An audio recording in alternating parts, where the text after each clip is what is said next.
Hello and welcome to Creative Crits! We are a live streaming tabletop and RPG gaming channel. Each week we play a continuing or one-of campaign. Thank you for joining us for the second episode for yet another adventuring party. Today's episode title is Carts Before Horses. Be sure to remember to subscribe, join our Discord community, and follow us on social to keep up with all of our campaigns. Those links will be in the description below. So, where we left off last time, we had Sabel, Grant Left Hand, and Johnny Dynamite sadly fail to collect the Keystone of Jumbo, their great relic that they had come to quest for, and had left now empty-handed, making their way back through the jungle. But they do not make their way alone. A young wizard by the name of Early Greygory appeared at the end of last session. And he has all decided to bring you back to his apartment, his duplex. As I remember, he arrived kind of late. Mm-hmm. Yeah. Yep. Arrived kind of late, much later than you needed help with. But you've all made it back to the city of Reston at this point, and you have his exact street address of where he said to contact you. As soon as he got back before the night's out, but if you guys want to come by for dinner afterwards, I'll be sure to keep the door unlocked. And so he went on his way, doing whatever wizards do in their spare time. Oh, God. You all have made it back to your original place at the inn, where you have been renting a different room from the inn that you had previously been staying at that had burned down to the ground. That was not our fault. So, surprisingly. It's only a few more hours of daylight left in the day before you're supposed to go to this address. Is there anything anyone wants to try to get done here in the city of Reston? Only a few hours. Oh, sorry? Only a few hours? Yeah, only a few hours. It was a long trek back through the jungle. Ugh. Well, I mean, I don't think I gave anybody this. I reach into my bag. I don't think I gave anybody this rapier that I pulled off of the right. the individual. Which one of you wants it? I'll take it. Yeah. We're giving it to our bard here. So you're given this rapier. It is a very fanciful work. It looks way more decorative than for intentional use. You can tell this thing hasn't seen a lot of battle much at all. There's barely a nick on it. And it has these entwining faces on each end of the hilt for its guard. Thank you, friend. Yeah. So, no problem. if no one has anything else they need to get done besides getting some food, getting your pack animals put away, and Ooh. Maybe we just we get them like to the guy's place and don't necessarily go in and let him know that we blew it. Oh, right. So that's something else to consider. Yes. You were sent by Hevron to collect this item, which you have failed to do.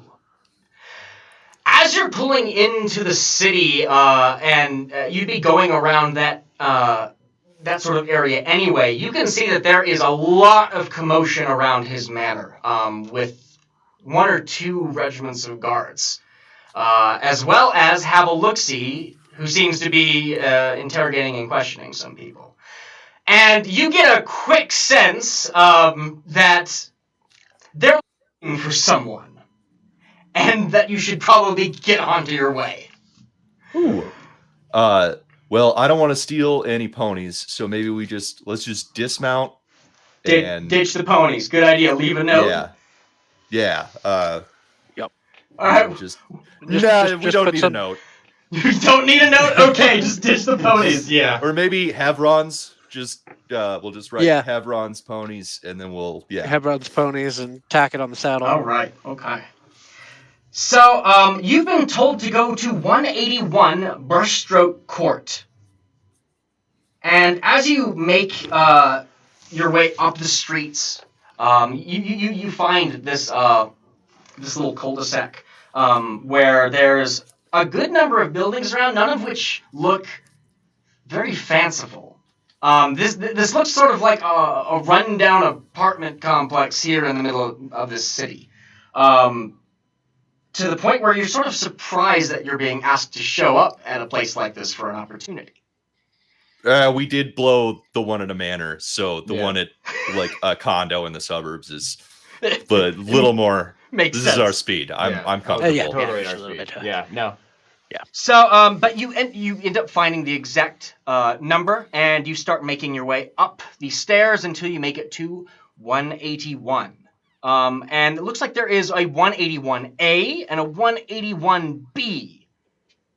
The plaque, 181A, the plaque is down below, and the second plaque is halfway up the wall with Definitely no this one. visible entrance up. Yeah, no, definitely B. Yeah, definitely guessing that that's... My dude has basement apartment vibes about him. So, the door here. Oh, yeah, I guess that's true. The door here, it's just a simple green door. Seems to match with all the other rest of these doors along the same row. And you can immediately hear some scuffling inside. And then something shatter. We should probably go in. I mean, I think it would be polite to knock first. Which will it be? Do we knock already? Enter or knock? I'm gonna knock once and then just open the door and be like, Gregory! So you knock once, then try to open the door. It isn't locked. It swings right open as Seinfeld or Kramer in. yeah. You bring in the door, slam as you can see this study. It looks like there's an overall lounge area with several couches and whatnot nearby.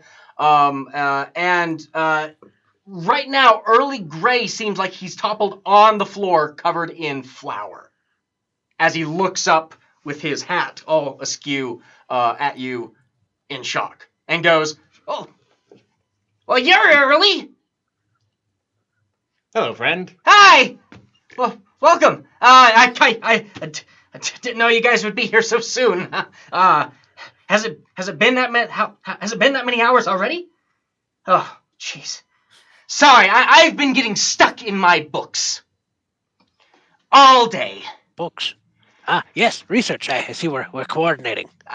You got the white powder. I got the black powder. I'd love to call it research, but it's more like homework. I'm doing a lot of practice for my work at the academy. So I usually spend my time cooped up in here all day. It's great to have visitors. I was just going to be baking something, but I don't think I will now. It's just all over the floor. Give me a moment and let me clean this up. He goes about as you all enter in here, and he offers for you to sit down. The color coordination of this entire apartment is just off. It's assaulting in many ways. You've got like a yellow couch, a purple floor, sort of a green ceiling. And one thing that you notice up in the ceiling is a door, just horizontal with the ceiling itself. He goes back into the kitchen area and mixes up some what looks like refreshments and brings them over to you before sitting down. Well, I'm sure you're all wondering why I've asked you to come here. You guys are adventurers. Almost certainly. Almost certainly. Allegedly. That's what I recognized. Oh, how long have you been in the area? Long enough to know we aren't in welcome. the area. in resting. I suppose quite a while. But one loses count after a few years. Well, Good juice. listen, I've seen a whole lot of adventurers or up-and-coming heroes and stuff show up here and get into the mix. This is a very competitive area. Geez, though, the wizards that I know that do go into it, well, they're not the kind of people I usually want to hang around with near the end of a few missions that they've done. It changes a person. The type of work that one has to find to do in this city. And what sent you out there in the first place to go after the Keystone? I wanted to make friends. I mean, we got a lead, and we followed the lead, and Also, we were broke. We were that that too. I guess. They have to eat. Well, seems like we've got a lot in common. You went out there for friends. All right, this is a bit embarrassing. I kind of invited you guys here for friends. Oh, we can tell. It's really lonely here, and I've got a lot of space that really I'm just using for books. And overall, the expenses here aren't cheap for just one individual. So you're looking for roommates? I am looking for roommates, yes. Just someone to help pass the time. I'm going to school now.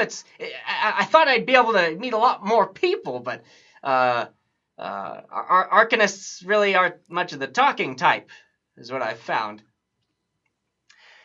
That's fair. Yeah, I've met quite a few arcanists in my time. It was always, quiet down, Johnny, and stop blowing things up, Johnny. And, I get you. Yep, you throw one kinetic spell just in the wrong direction, and you're the bad guy all week. Right. All of a sudden, 2 caustic chemicals eat through the floor and half of your downstairs neighbor's desk, and all up in arms.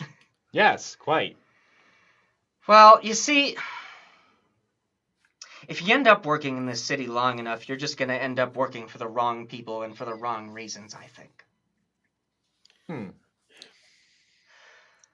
So I think I might have some right people for the right reasons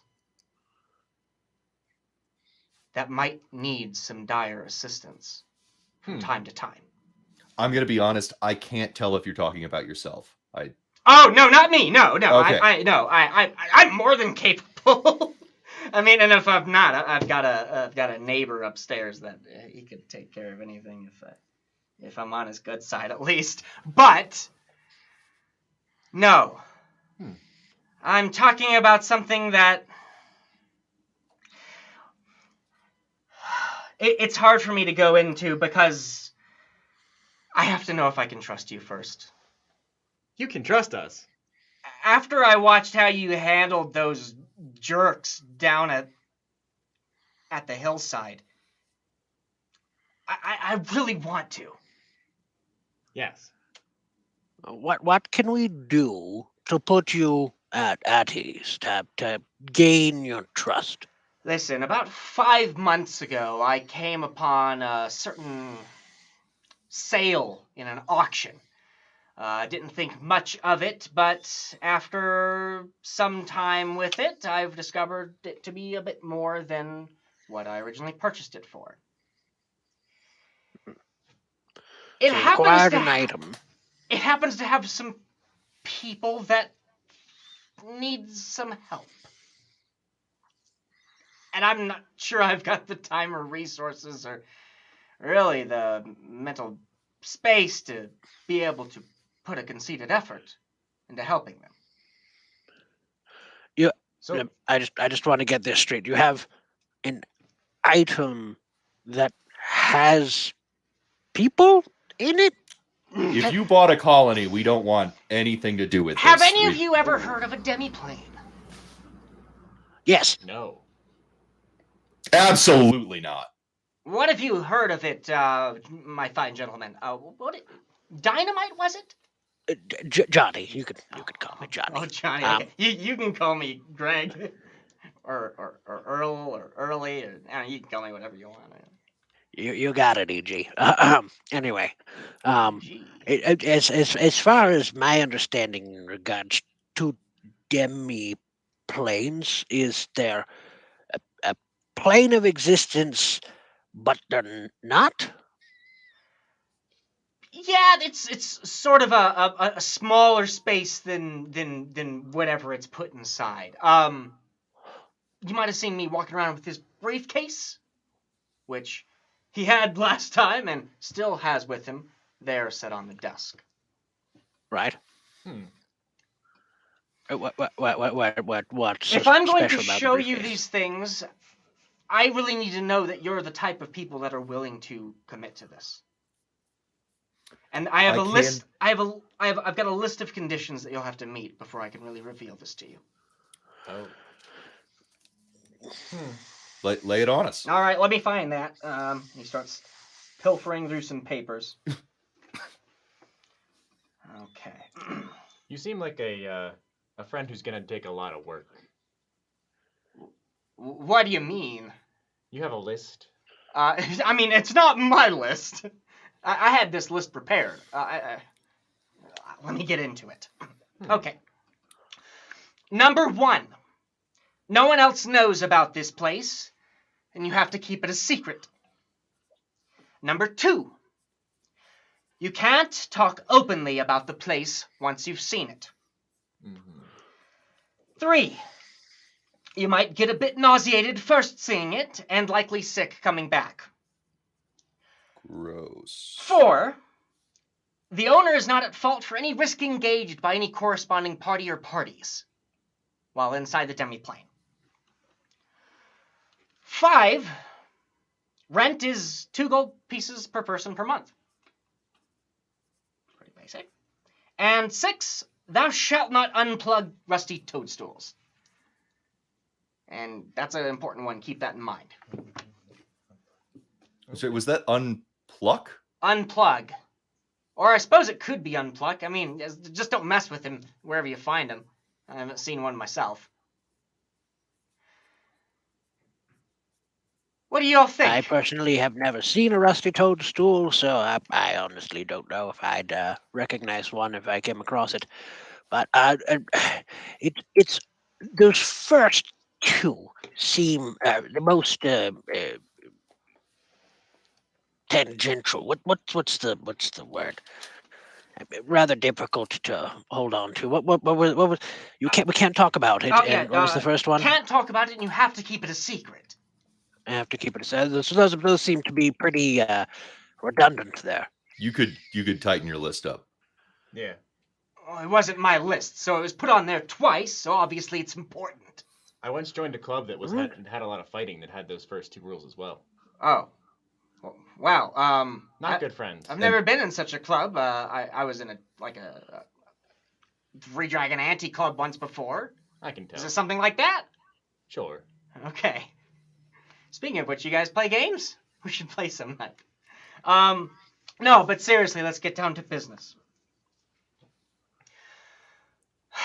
Inside of this briefcase is a painting. This painting happens to be a demiplane of some sorts.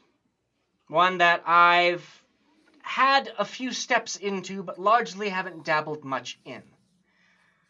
It's much larger in scope than I originally bought into, and with the studies that I have to maintain, I really have just been using it to go in and pick for some substitutional reagents and components so far. But All right. I think that the 3 of you might be able to help some people in need. Specifically, one individual I have in mind at the moment that I noticed just this morning. Are you up for it? They pay in very real coin, I assure you. All right. Yep, yes, absolutely. If there's payment. Excellent. Well, are you ready to go now? can't think of any other My preparations. schedule is wide open. Let's. Yeah, that's true. Yeah. He takes the briefcase, slams it onto the floor, and opens it up with a swish of his wand. It opens up as then there extends a staircase into darkness. All right, be careful, watch your step. After you. Sure. And I'll wander down. So ascending the stairs, you enter into a flat, endless void that extends in every direction. A spotlight shines down upon the only point of focus in the darkness. A grand landscape painting, 13 feet tall and 17 feet across, hanging in the air. Its frame spills with petals of colorful fronds, solidified paint left at its edges, as if all the paint unused in its art had been scraped to the edge and left to harden. The landscape is extensive, and standing back at the staircase where you are, it looks as if one were peering through a window into another place or time. But as That's how paintings work. But as you step closer, its visage falls away into the obvious brushstrokes and multifaceted layers of its making.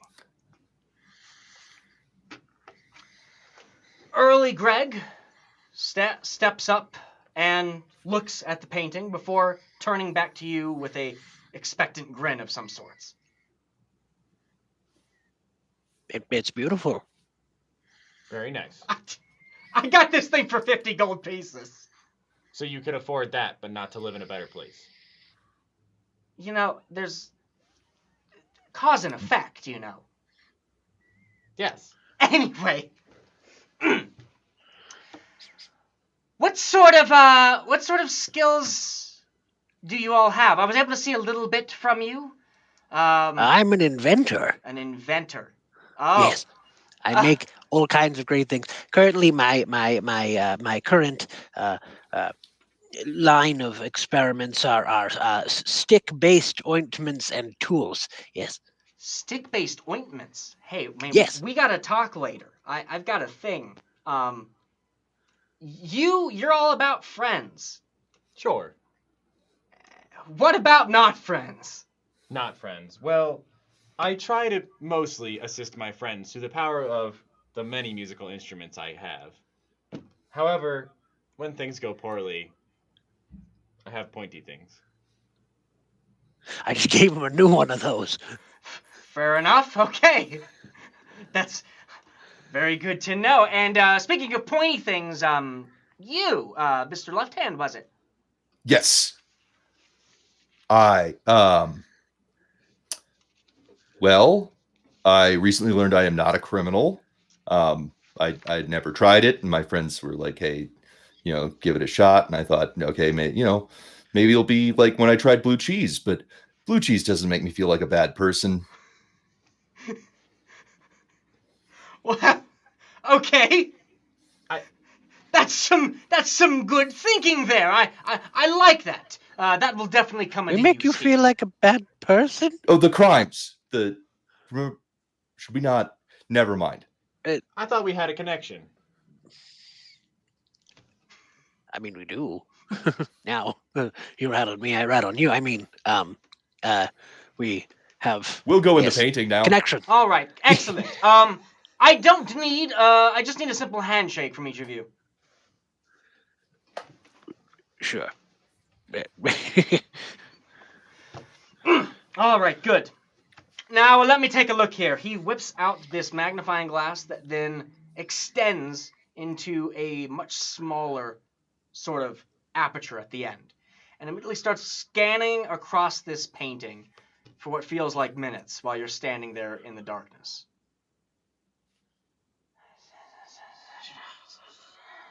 Are we supposed to be doing something? Just a moment. It's a big painting. I struggle with not talking. Oh gosh, It's very hard for me. Oh, wait, here. Okay, I think I see him. Oh. All right. There's an individual that's in need of some help.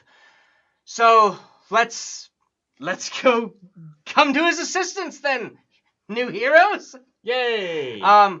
I have Sure. a paper that's due by the end of the night, so I'll be here. Oh.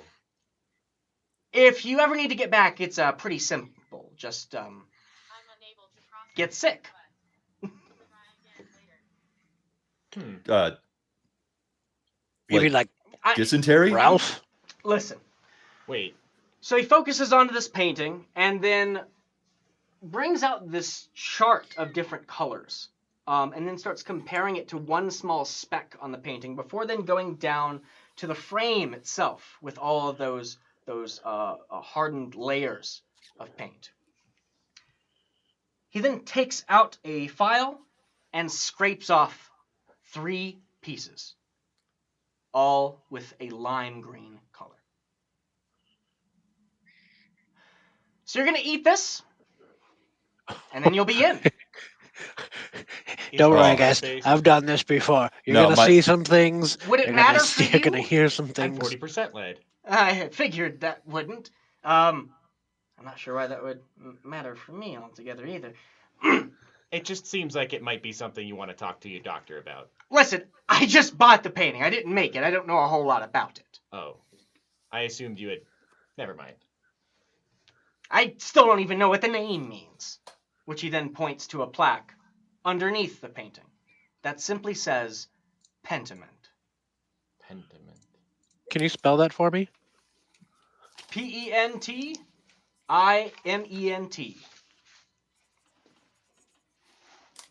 Pentiment. It's a palindrome. And A palindrome. It's the same forwards as it is backwards. There's an M and a P in there. I don't think it quite is. Well, maybe. Anyway, let's go on the painting. I'll be your palindrome. All right, take this and swallow it. It's only gonna come out one way or another. Oh. That's up to you. me and my buddies used to do this in college all the time, and I grabbed the chip You know and what? So you just been feeding into your Warforged mouth and start chomping it up? Okay. It's like Cookie Monster. Yeah, Cookie eating Monstering. So yeah, you begin to place this paint in your mouth. As you do, it begins to dissolve until it then reverses. And you can feel a substance filling your mouth. Whoa. As visually you can see all the color from your body begin to drain away. Have you This guys is ever good looked at your stuff. hands before? You can feel that color draining away all the way up into your throat until you can feel your body then drain away into that color. And just like that, you are gone. You are all falling through this like morass of viscosity. As you can see, like you're just descending through these clouds of harsh, vibrant colors spilling all about. It's Whoa.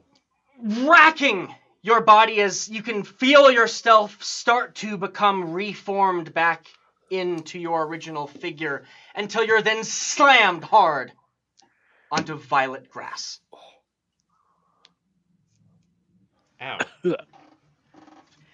Immediately, you can hear some hollering and shouting as you pick yourself up from the grass and look about you to see an entire orange night sky. Dark, yet still auburn in some manner. And you're at a crossroads up on a hillside where you can see a cart crashed sideways in the middle of the crossroads. This cart has nothing pulling it from its front. And instead, behind it, there is a massive velvet box. The cart itself looks like it was laden with multiple crates and shipping supplies, which are now spilled all over the floor, and are being picked up by a figure who then drops them upon noticing you. Hello. Who are you? Ah! Strange language you have here. you see a man, sort of like a dwarf, with this really yellow skin, with 2 arms and 1 large, massive leg that ends in a colossal foot.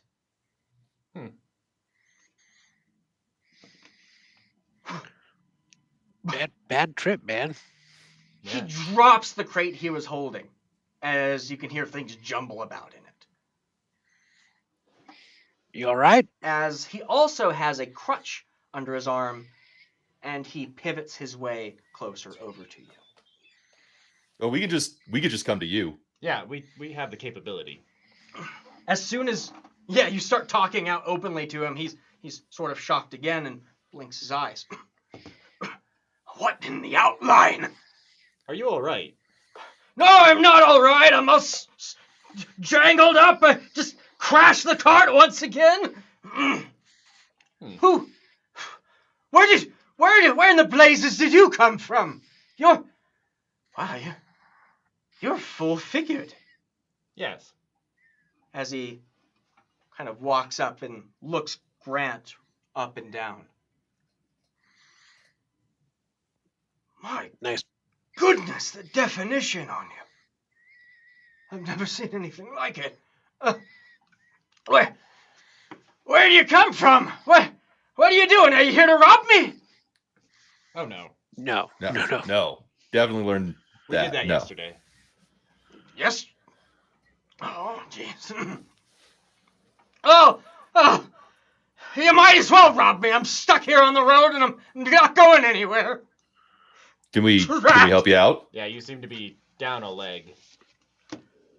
I'm very good at repairing things. A leg? What? I see. Oh, I've only got the one, and I'd only need it. This would have been fine if I hadn't have twisted it a few days ago, the first time this happened. Well, how can we give you a proverbial leg up?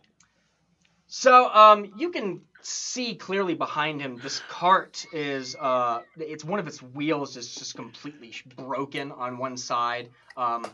Crates are still, just scattered all along the grass. And there's this just massive knocking sound from that velvet box behind that cart.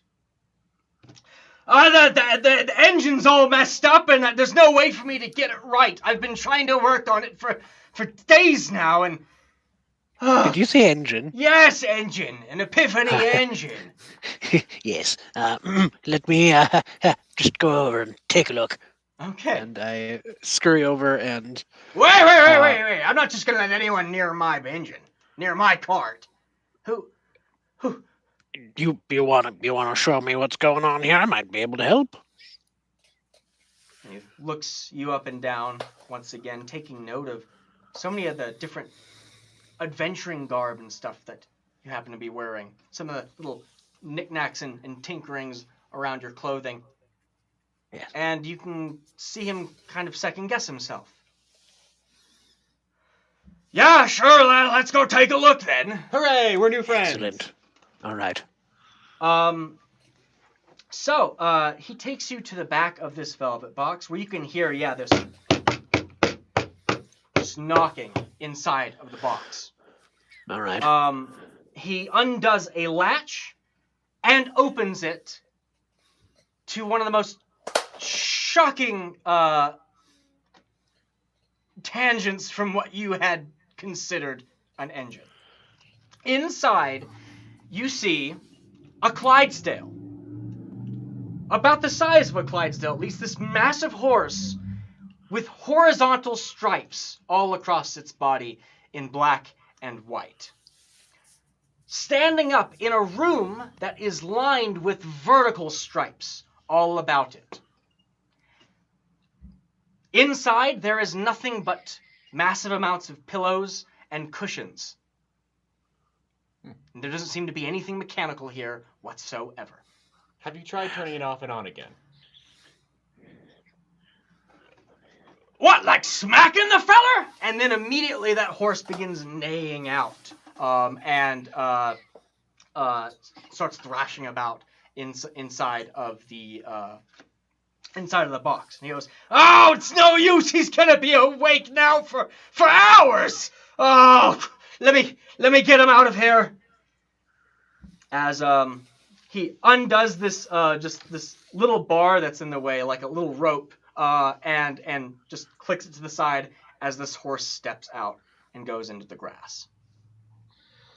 Like fully out of the box? Yeah, fully out of the box. Johnny, you would step in and look about, and once again, you just notice the bare corners, the painted walls, and the cushions all about, as well as like some dangling decorations up near the top. So he like steps in Alice in Wonderland style How do you mean? into the box? No, the velvet box is huge. Yeah, Oh, no, it's it's Okay. a big box that's behind this car. Like Okay. massive velvet box. He's calling it an engine. I thought there was something mechanical in here, but I'm looking around here and I'm just seeing, well, nonsense. But I'm very good at nonsense. Very good at The engine only runs when the sideways zebra is asleep. This place is very dumb, and I'm gonna just kill it here. I'm gonna crush. Welcome to my The guy world, turns baby. and looks at you at Grant and goes, "What? That's exactly how it works. Yes. He's been waking up for days. Every time we get on the road, it's about, oh man, we get maybe 2,000 or 3,000 chains down the road before once again the entire thing upends and he's awake again. And then it's just walking him about and trying to tell him stories. There's nothing that's putting this thing to sleep. And if only I could talk to him, maybe I could understand why." Have you tried? How? He's not a speaker. If he was going to talk, he'd be doing it himself. That makes sense. I'm gonna go ahead and head on over, and I'm gonna try and soothe the horse. Soothe the horse? Okay. Yes. So how would you want to do that? Give me Animal handling. animal handling. All right. That'll work. Nope. That's a 1. Oh, So you come up and immediately start jingling about with all the stuff that's on you, and the horse just books it right away Oh, out shit. from the box and fully out into one of the fields. Dang it. Before looking back kind of annoyed and Never, concerned. never. You can also notice that one of the other things that's distinguishable about this horse is that it has these large eyebrows that also then pull back into its mane. And it has them raised at you extremely high. Sorry, fellas. I forgot to take off the apron. maybe one of you should give it a try. Maybe the performer over here. Yeah, I'd like to move towards him. Okay. And quietly say, "Hello, animal friend thing. I would like to play you a lullaby." Begin playing. Go ahead and give me a performance check. Yeah. Nat 20. Nat 20. no way! Nice. Wow, awesome. Well, so, we're done. What instrument are you going to play? I'm playing the lute. You're playing your lute, so you just begin strumming this. And with my built-in pan flute as well. I have a lute and a pan flute. Oh yeah, because this Warforged. Yeah. Yeah, so you're a one-man band all the time. That's pretty awesome. Yeah. So you start strumming your lute as well as having your flute just sort of carry over the higher notes. Yeah. To create this melody, and you can immediately see a lot of the stress just drip away from this horse, and then you can notice exactly how sort of tired it looks. If horses can have bags under their eyes, this has many. And it sort of lays down back onto the grass, but still with its eyes wide awake, but now calm. I would like to give him a hug. He appreciates it. Yay.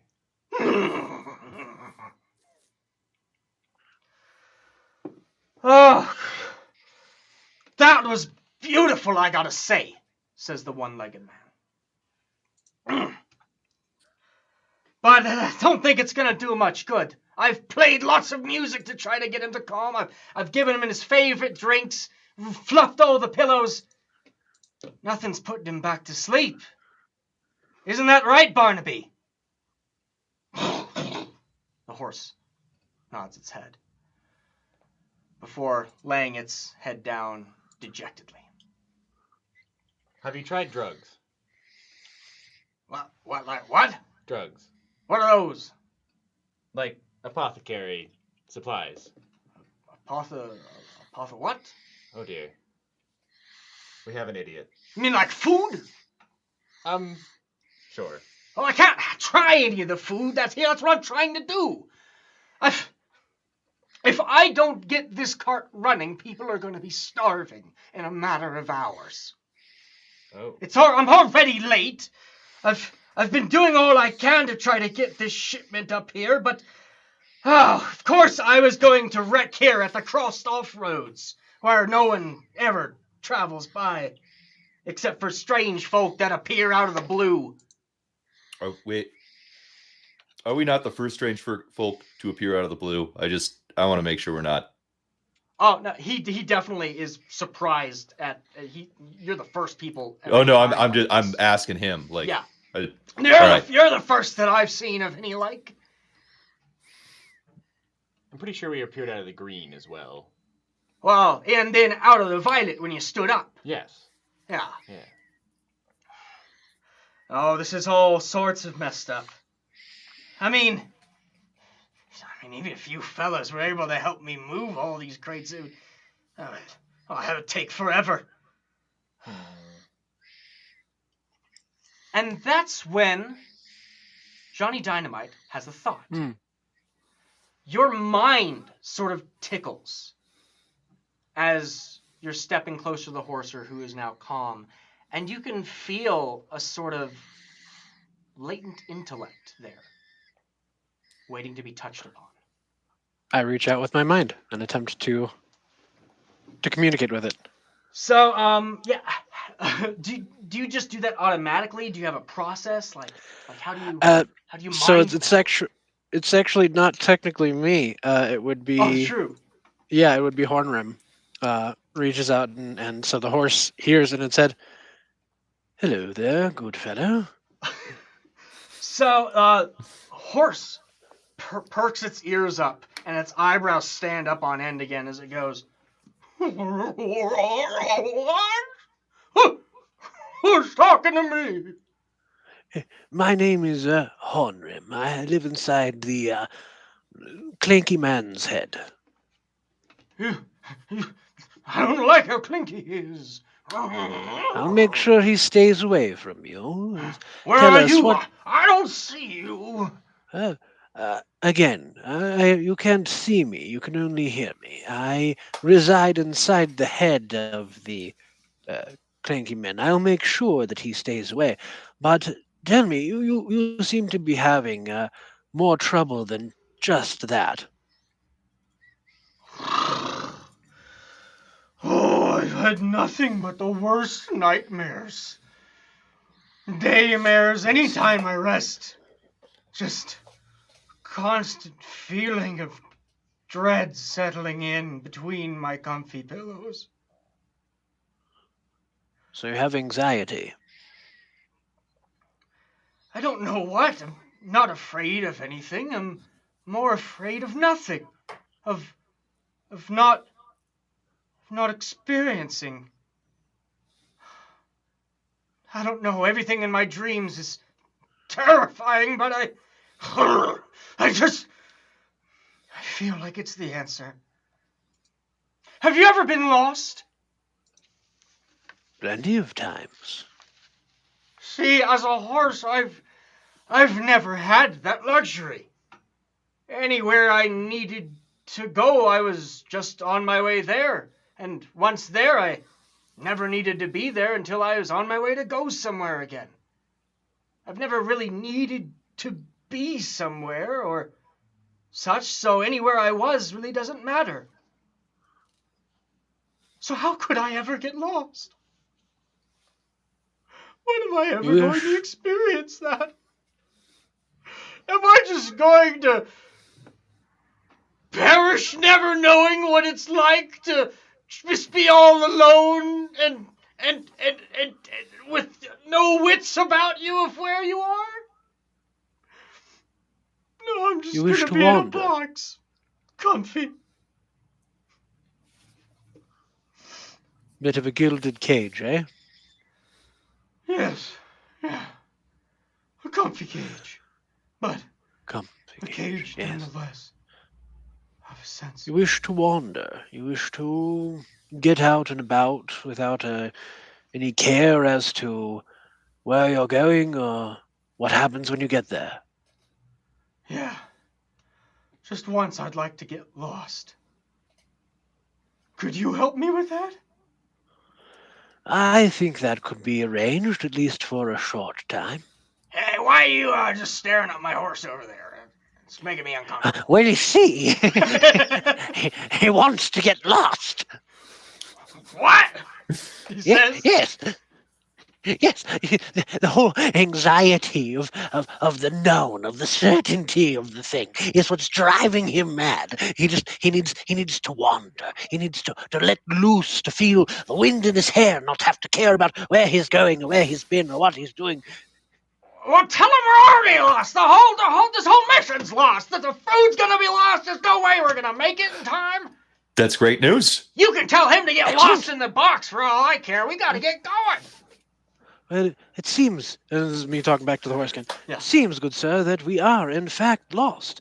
We are at the crossed off roads, as your friend put it, and don't know where we're going or when we're going to be back on our way. Well, sounds like you're lost. I've been here many times. Many times. I've only been in that forest a few times, though. As he turns his head, and in this crossroads, it's basically 3/4 of different fields, as well as in the distance a gargantuan chair that's just standing out in the open. That's like 10, 12 stories tall. But in this last corner, there sits this blue forest.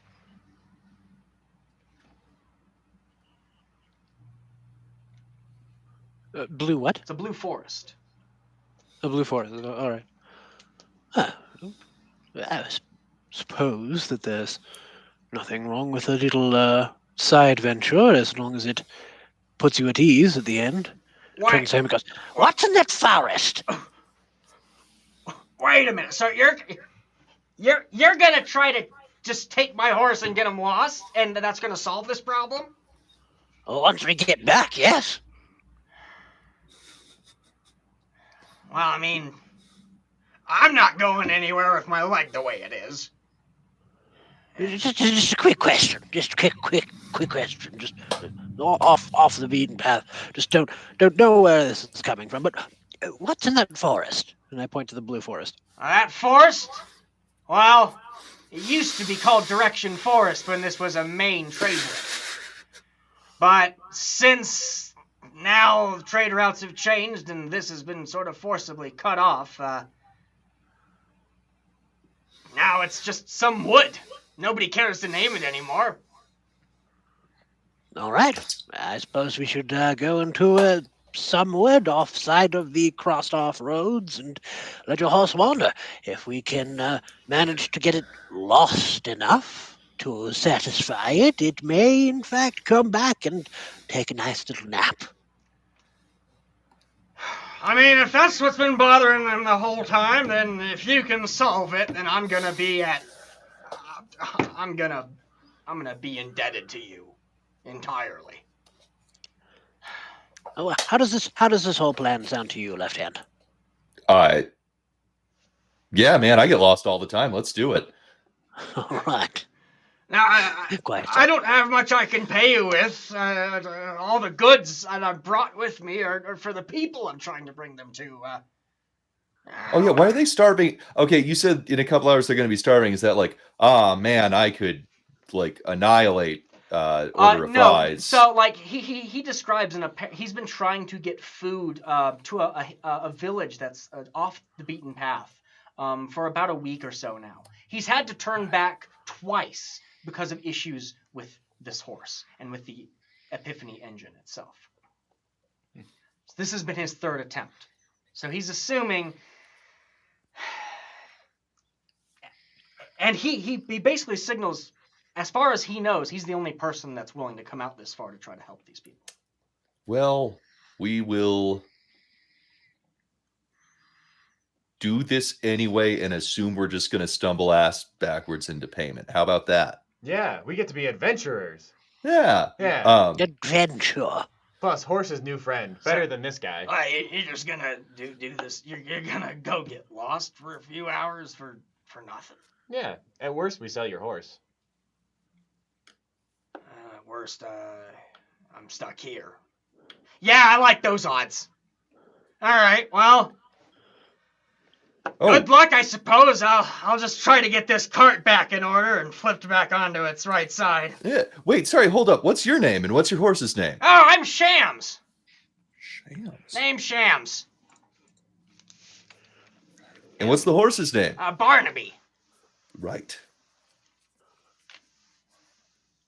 Nice to meet you, Shams. I am Johnny Dynamite. You can just call me Johnny. Johnny. What a weird name. I know, right? How about you, sir?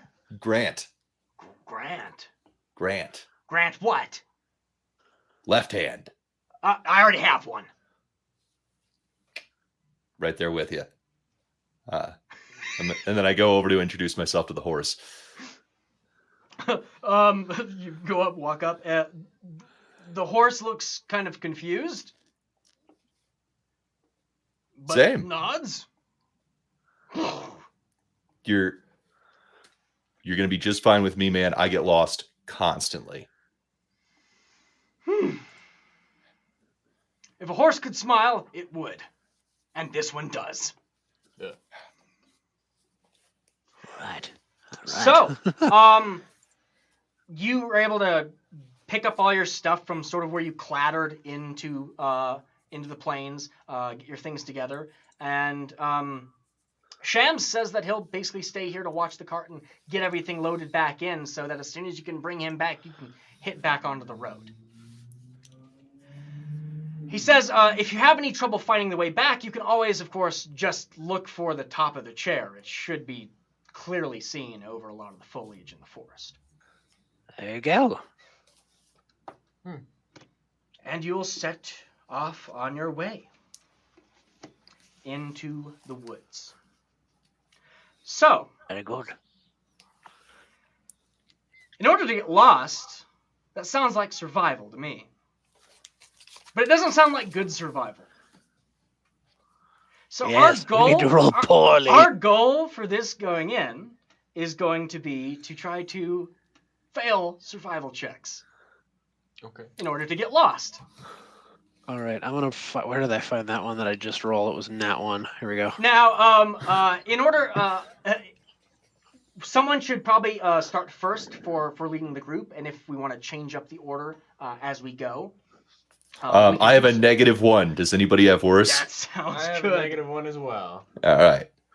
I should probably stay behind because I'm very good at finding my way. Okay. All right. I'll lead us off, and then if I do poorly, we can switch off. All right. So the first thing, before you roll, you start heading into this wood, and immediately you can the sounds of this forest sound like the trees are just knocking against one another, almost from the inside, as you can hear just wooden knocks echoing throughout between you. And that's also when you notice, you follow this horse into the woods for about 20 minutes so far, to the point where you then pick out, Johnny Dynamite, give me a perception check.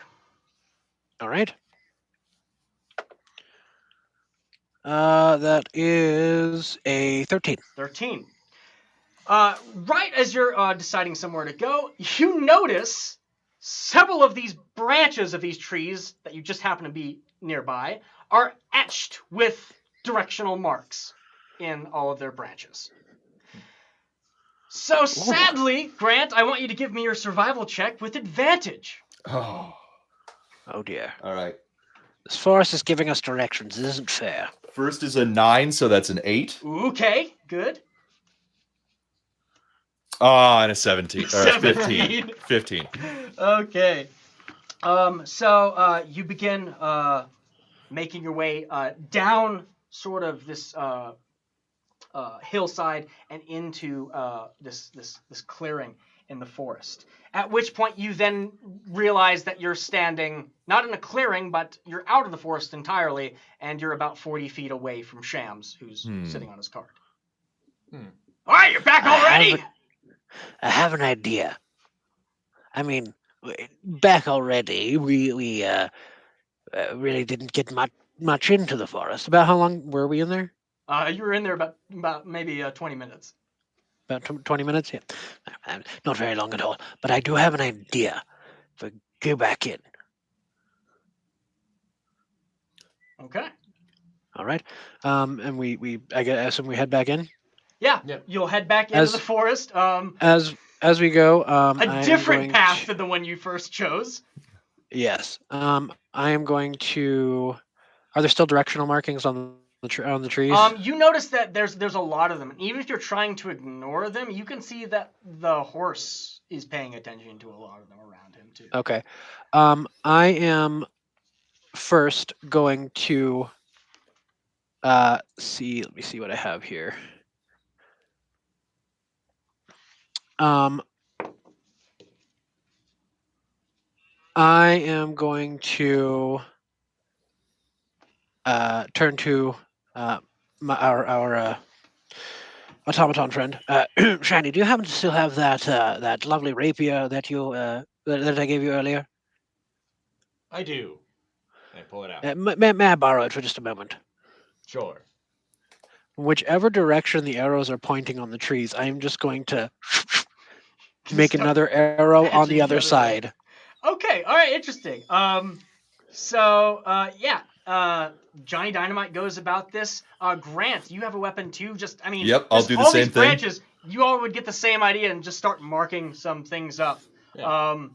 And I think instead of exact opposites, I'll go like right angles and just kind of just start messing things up. Yeah. Okay. Then turn it into like a diamond shape. Yeah. Not even arrows anymore. I'm just gonna write little hearts with my name in it, and then various other people, like so many people. Like just keep going. Okay, cool. All right. In that case, then give me a flat survival check. All right.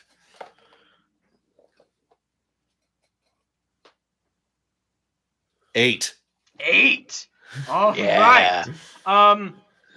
You start to pull into the woods, and you keep going for about another 20 minutes and find that there's plenty more wood to go. And you continually, whenever there's a directional marker, you'll come up and etch it to make it more confusing to I'm gonna make this one a smiley face. Now, actually, this is something important. I'm gonna want a deception check from you. Okay. Because the thing is, you guys are seeing the directions still when you're going up to correct them. The horse is a little bit back. So while you guys are etching, I want to make sure that the horse is distracted enough to not also see where these markers are. That was a 1. Guys, we can roll other numbers. Like 1 and 20 aren't the only ones that we can roll. So you end up pointing one out yourself. Yeah, look at all my friends. Like, wow, all these trees their arms are all pointing like arrows towards each other. They must really like each other. At which point the horse goes, "Oh gosh. Oh, I'm gonna be here forever.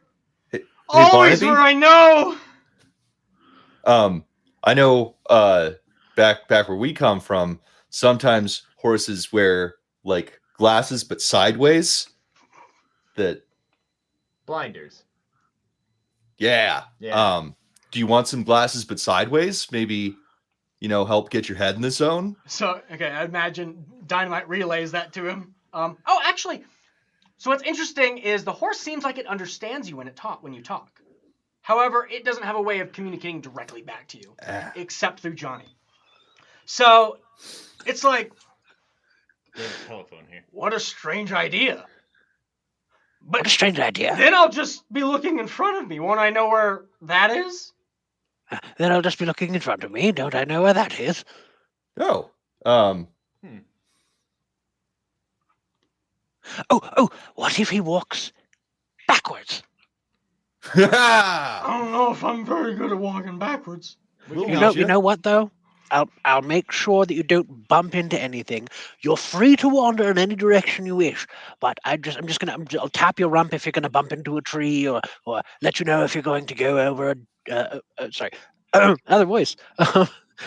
I'll bump your rump slightly if you're going to run into a tree, or guide you over a bump, or let you know if you're about to go into a ditch or what have you. Oh, okay. I appreciate that a whole lot then. Right. So It seems like if we go backwards and put the blinders on, that would end up getting the horse sufficiently lost. So what do we want to use for blinders for the horse? Because I wouldn't imagine we have that ready necessarily. I'm gonna take the rapier and I'm just gonna take some of the bark from the tree and just like. Oh, okay, yeah. Yeah. Yep, take some bark. And then get some sap and maybe just like a spare strap for my bag of odds and ends. So you go over to one of these trees and immediately start pulling away the bark. At which point you then hear, "Hey, buddy, what are you doing?" Oh, geez. As there's a face inside under where the bark was, peering at you through like the inside of the tree. I apologize. I didn't know that anyone lived here. Yeah. He spits out at you with a glob of sap right onto your cheek. I'm gonna take the sap, Mind your own business. slather it on the bark as like a adhesive. Okay. Yep. Awesome. I like that. So you just slapping bark with tree sap onto this horse, and you start walking him backwards. I would like to play a dizzying tune. A dizzying tune? Yeah. So that's sort of distracting? Yeah, like something.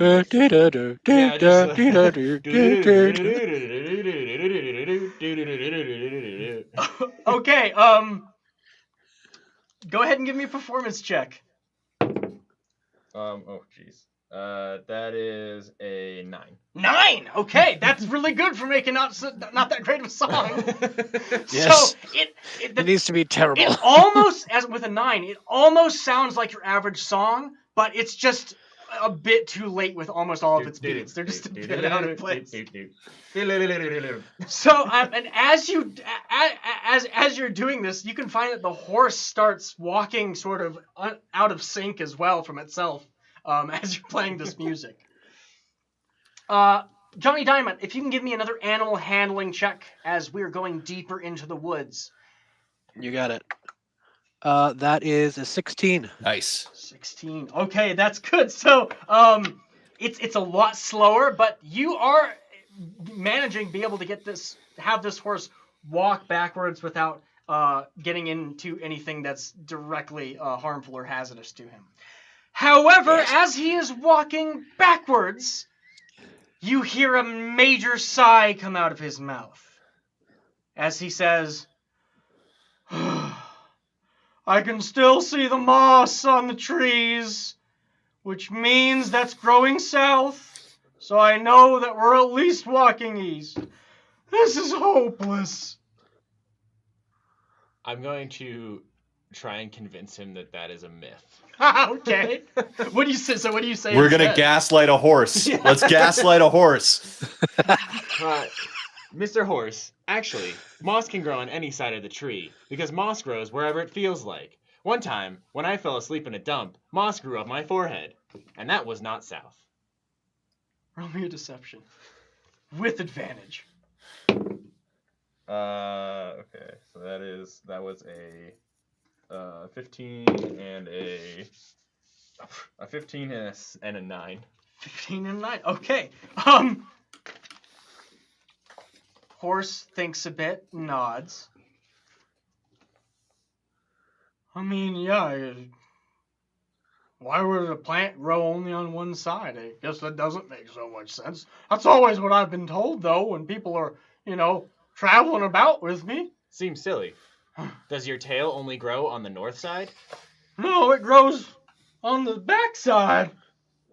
Which direction's that? It's every direction. Huh. Are you saying that you don't know which direction your tail is? I guess I don't. But I still know it's there. My tail's not lost. But, this is getting a bit exciting. Now, if I can get another survival check. This one is flat. Fingers crossed, gentlemen. That's a nat 20. So you are walking along, as you're paying attention to the horse walking it back. You're playing the music that's all out of space. Grant is going about and just hacking away directions in random spots, and then you hear a voice say, "Do you need help finding something?" Oh. As out from we don't. Go away. Out from the forest walks this figure. What looks like at first a man with no head, until you realize that set in his shoulders are 2 eyes, and up in the top of his torso a giant mouth. He is otherwise garbed with 2 arms. He has 2 arms, 2 legs, and is garbed in what looks like some sort of monk's habit, if monks happen to want to wear orange. You all seem like you're trying to find something. No. We don't need to know where we're we're trying to unfind Oh, many things, everything. one never knows where they're heading. One can only find themselves and continue on from there. I mean, luckily you're not that far into the forest. It's about 5 minutes walk that way. Just gonna But at that point, you're pulling the horse up as he turns around and goes, "Who's that guy?" This is a guy. Fogmund. My name is a good Fogmund. question. This guy can't. He can't make heads or tails of anything. So, could I get that spelled real fast? Fogmund. ND, not Undy. Sir, we were just headed out. Yeah, but wait, couldn't you were you getting it that in a manner of speaking we're all lost? Because if you want to mess with this horse's head a little bit, I am lost. Oh. But that is because I am only finding myself. I know exactly where I am, but I don't know where I am in the grand mix of all things. oh, we got to get this horse out of here. He's So gonna join the convent. I wander through the world trying to help people find themselves and help them in any manner they can. And typically people are very appreciative of my advice. Just a heads up. Could you advise us on how to not find ourselves? I see. You're not on that path yet. Not looking for oneself. Shame, as I've already given you some bit of information that would have been useful to others. And now I find myself poorly lacking compensation for it. I can play you a song. A song? Yes. If it's anything like what I heard when I stumbled up here in the first place, no thank you. Oh, it'll be much better. Different. How about stuff? Stuff? Yes. Finding oneself often takes a lot of stuff along the way. Oh. I think this guy's trying to rob you or something. says the horse. Well, you want to rob us? That seems... Rob you? No! I would not rob you of anything except your own obscurity of your true purpose. I only wish to help, and perhaps be helped in kind. Being a wandering monk doesn't have many benefits. I have to take them. Do you have healthcare by chance? Healthcare? Yeah. Like what?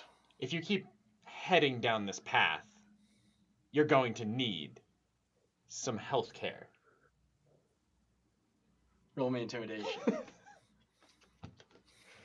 Oh boy. 19. What's up with our picking up what you're putting down there? So you see him tighten up a bit and pause with some hesitation before he carefully chooses his next words. There's not simply one way to find oneself, of course. Of course. And not everyone that we happen to find is on our own personal journey. So, perhaps we are simply passing strangers in the night, then? Seems proper, yes. Good. Yes. Well then, good luck to you in all your efforts. I will go where I am more appropriately appreciated. I'm going to give him a hug. You walk up and give him a hug, and you see him immediately just tighten up in fear as you embrace him. Yes. Goodbye, new friend. which you're embracing him, so your entire Warforged chest is just smothered, rubbing right into his face and eyeballs. All right, very well. And he goes on his way, much more flustered, but without disturbing the horse's conscience. When I turn back to them, I'm just going to give him a good thumbs Thank up. goodness for that. I legit thought you were going to heal him. I thought you were offering to heal him. I've been in a very grand headspace. Who knows? You turn to him, he's just like, healthcare, and I'm like, he doesn't even have healthcare. Okay, so, you've been traveling now for probably only an hour or so. Probably more, yeah, hour, 20 minutes or so. So an additional hour from when you first had gone in. You have a sense that you're being watched as you continue to make your way through this forest. And as you're walking the horse backwards, you hear it immediately yelp out with a cry as it's startled, looking at something behind you in the woods. I turn around to see what it's yelping at. There's nothing. What do I see? There's nothing there. Just yelping. Are you asking? I You're yelp asking back. him. You're asking Barnaby the horse why he yelped. Yeah. Yeah. Yeah. No, nothing. It's nothing. You can clear. You come, Barnaby. You can't just yelp out for no reason. There must be something that you saw or experienced or...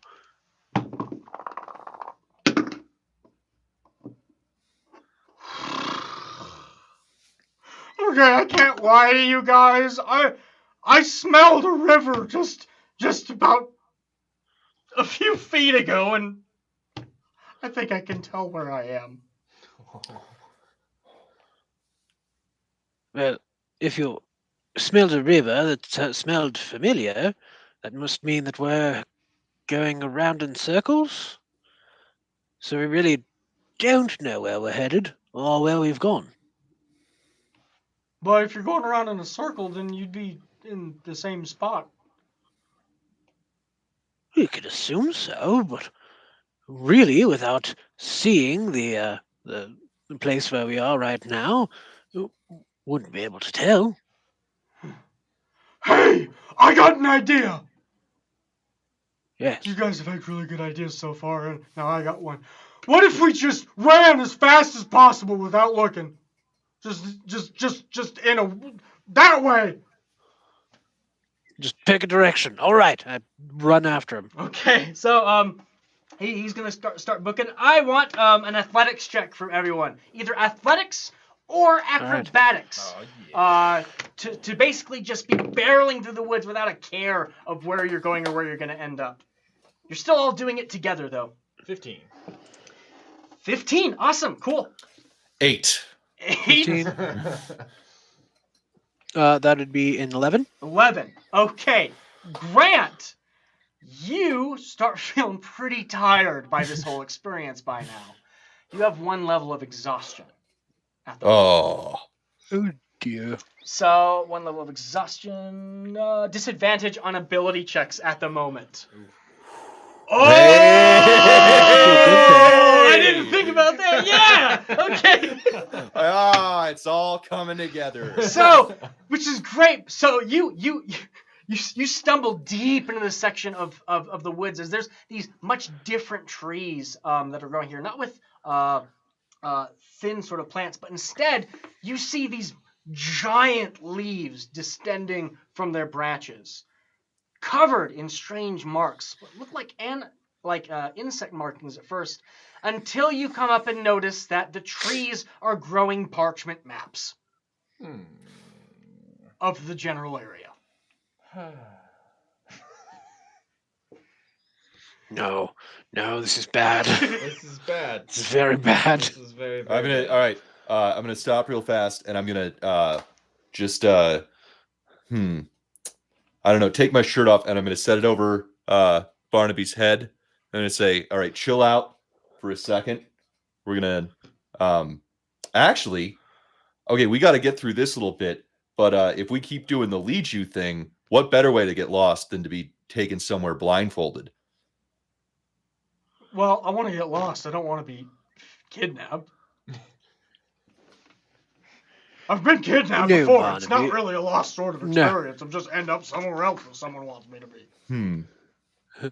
No, Barnaby. We're losing our way as well. So you can trust that wherever you're going with us, you'll be lost when we get there. Okay. All right. So he trusts us. We can continue going, just sort of guiding him to make sure that he doesn't bump into any trees or anything. And then moving forward, we'll go ahead and I mean, All I right. suppose we should maybe close our eyes as well. That's a great plan. The horse is he'll allow himself to be blindfolded by whatever you have there. You just threw his shirt over. Yeah. Something sticks out when you're by those trees, Grant, is you notice that on the map, you don't try to look at it very quickly, but you do notice that on the map there are quite a few landmarks that are apparently near where you're at. Which, even being blindfolded, if you happen to go by a landmark, that's a quick way of easily being found. Do you happen to have a cartographer's kit as a proficiency? I am almost certain I do not. Perfect! Because if you did, we'd be more in trouble. Go ahead and give me a cartography check to go against the landmarks. Okay. What would that fall under general skill? I believe if you're just untrained. I believe that would be an intelligence. I think. There we go. Perfect. And you have disadvantage because this is an ability check. Nat 1. Yay! Yeah! There we go. So, you look at the map and you're like, oh, I'm not going anywhere. This has nothing in it, and you start just heading that way. And you travel for another solid hour. This time with barely any interruptions. The horse is blindfolded. He's covered, so he can't really smell what's around him either. You're walking him backwards. You're playing dissonant music. And you get to a part of the woods that is just basically one tone of the bark, the foliage, the grass. It's all different shades of the same color, purple. And you can't distinguish. You can't distinguish a thing around you from something else. Ooh. You're sure you're lost. Oh, let's flip Barnaby around. I'm like, all right, are you ready, buddy? What? Is it time? Johnny, you want to do the honors? Yeah. Do it, Johnny. All right, buddy.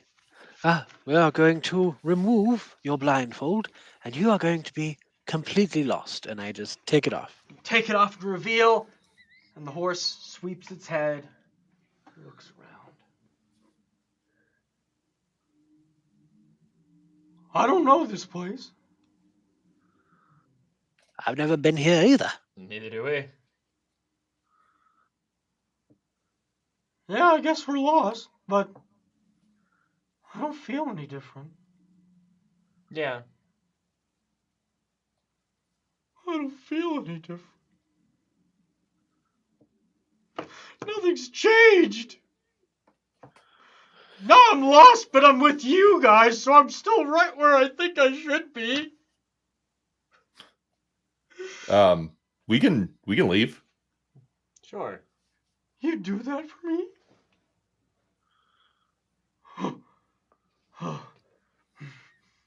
Okay. Yeah. Yeah, we can leave. How about I walk around and find a little path and you guys just stay back.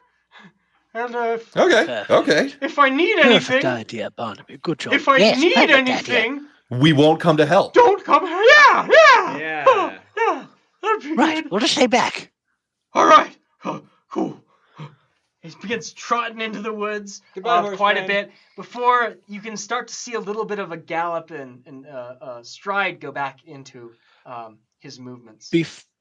Before he runs off entirely, Yeah.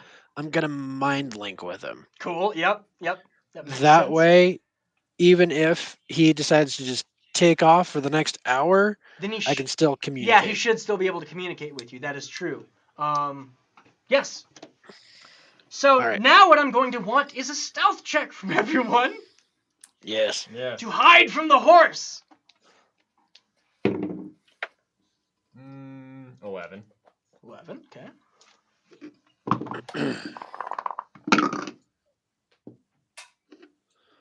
That's a 6.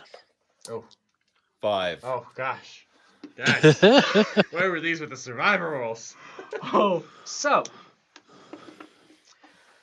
you're all there kind of in the bushes. You're carefully kind of following the horse, but staying at such a big distance so that any way he looks, he's not going to immediately notice you. And he twists about at some time, sweeping his gaze, and you're able to duck down. And he doesn't seem phased any different. He doesn't notice you.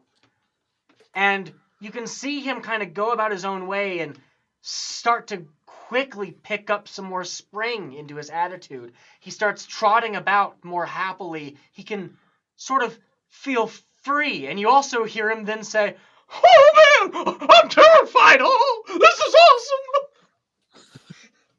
This horse needs therapy. I'm going to speak into his mind as Hornrim, and Hornrim is just going to say, "Where are you, Barnaby? We can't find you. Where did you go?" I don't know now. I don't even know where that voice is coming from.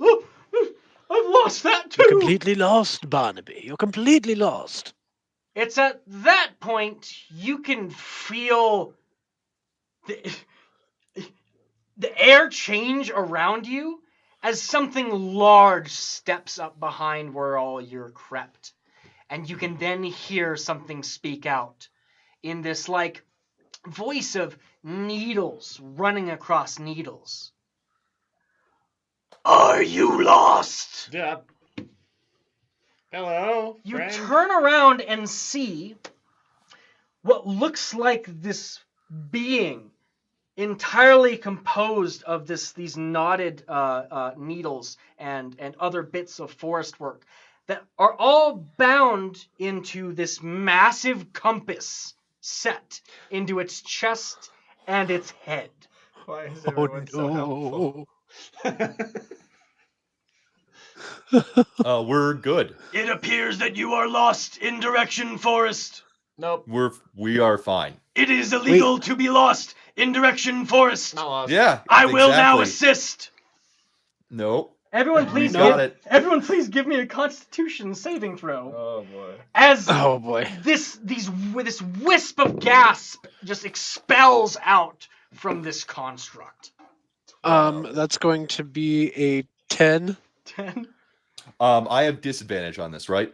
It's a saving throw, Nope. so no, you don't. That's only No, a it's not okay. saving throws. Not saving throws. Oh, sorry. So that's actually a. Oh no, that's still a 10. Okay. 12. Hey. So,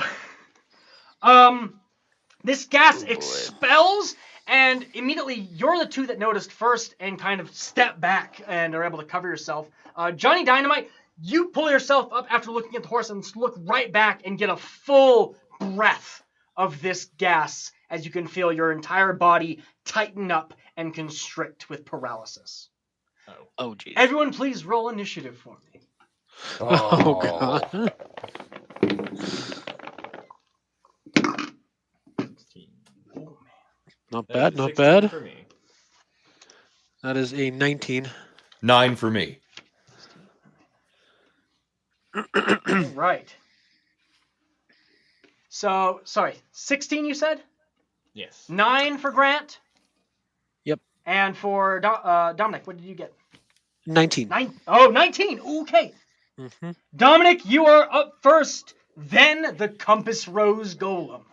Oh dear. I'm paralyzed, correct? You are currently paralyzed, yes. So I cannot move. Okay. You can only so repeat the saving throw at the end of your turn. Okay. So I am going to communicate with my mind. Sorry, Noah, what was your character's name? Sabel. One more time. Sabel, yeah. Sabel. Right. All right. So I'm gonna go ahead and communicate with Sabel mind to mind, and I'm going to say, "My pack, get the tinder, get the torch, light this thing on fire." I will hear that, and when my turn comes up, maybe respond. To it. Nice. So, yeah, you give a quick look, and you can see, his tinder pouch and everything kind of on him as he's frozen. So, I think the only thing that you can do for me, Johnny, is give me another saving throw to try to end this effect. All right. That is not good. That's still not good. That's a 9. 9? Nope. It is a I'm still DC paralyzed. 11, so you are still stuck. You Ah. are frozen, and this thing will then move. It is going to reach out with one arm, and you can actually see it had these 2 arms up front, but it actually has another set behind, and then one last arm right up along its back. It overall has these 5 arms, and it's going to reach out and try to grab you with 2 of them.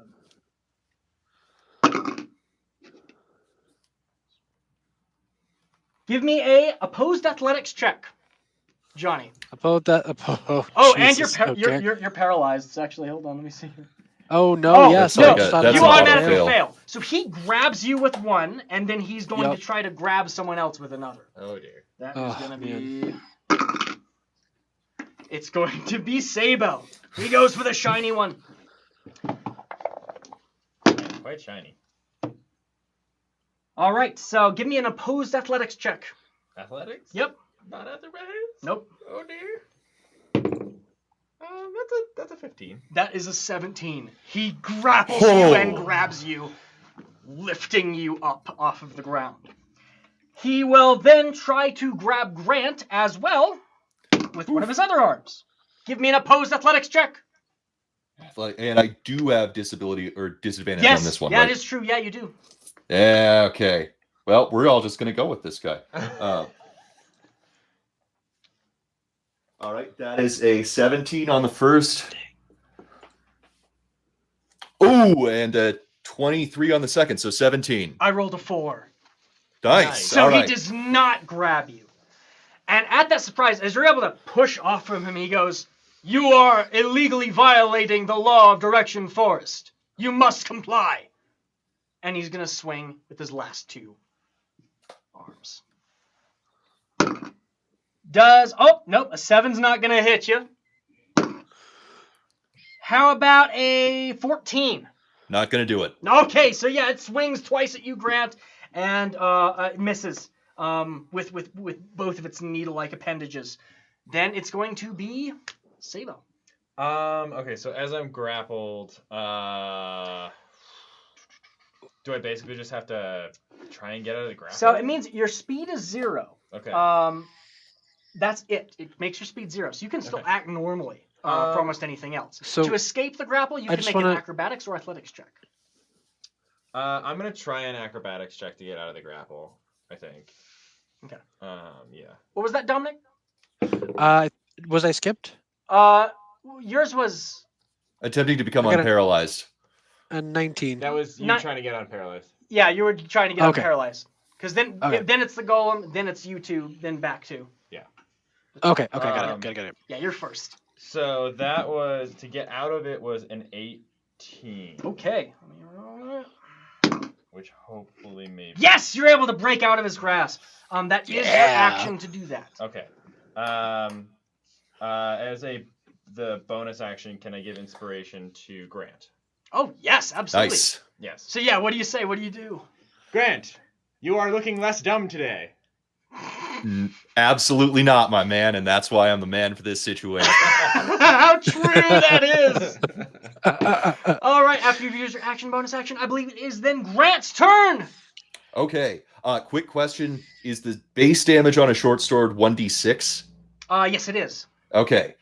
So I have I got the like duelist feature, so I bumped that up to 1d8. I'm gonna just take a swing at this guy, and we're gonna divine smite him if we can hit him. So let's see. Does a 20 hit? Yes, it does. All Yeah. right. Let's see.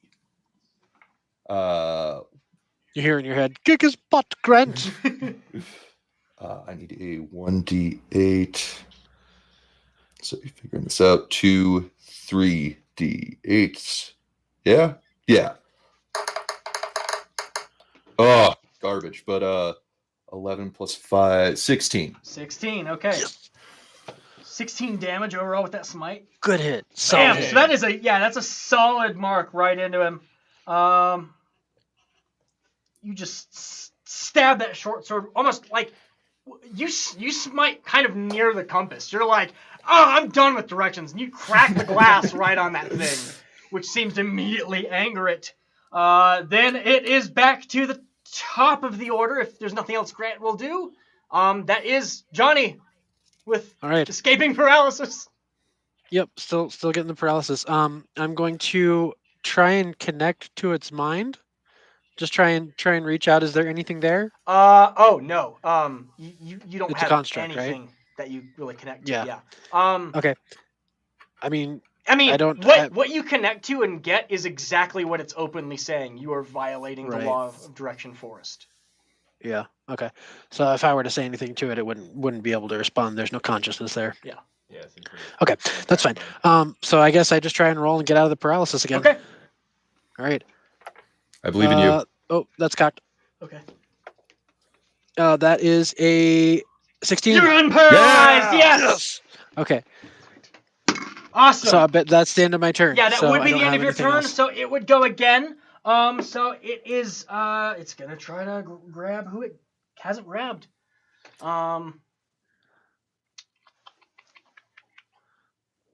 Oh, I guess did Sabel, you got free, right? Really? I'm free. No, actually, with you drawing a weapon on it, I think Yeah. I think there's some more violating laws for its own Fair. concerns now.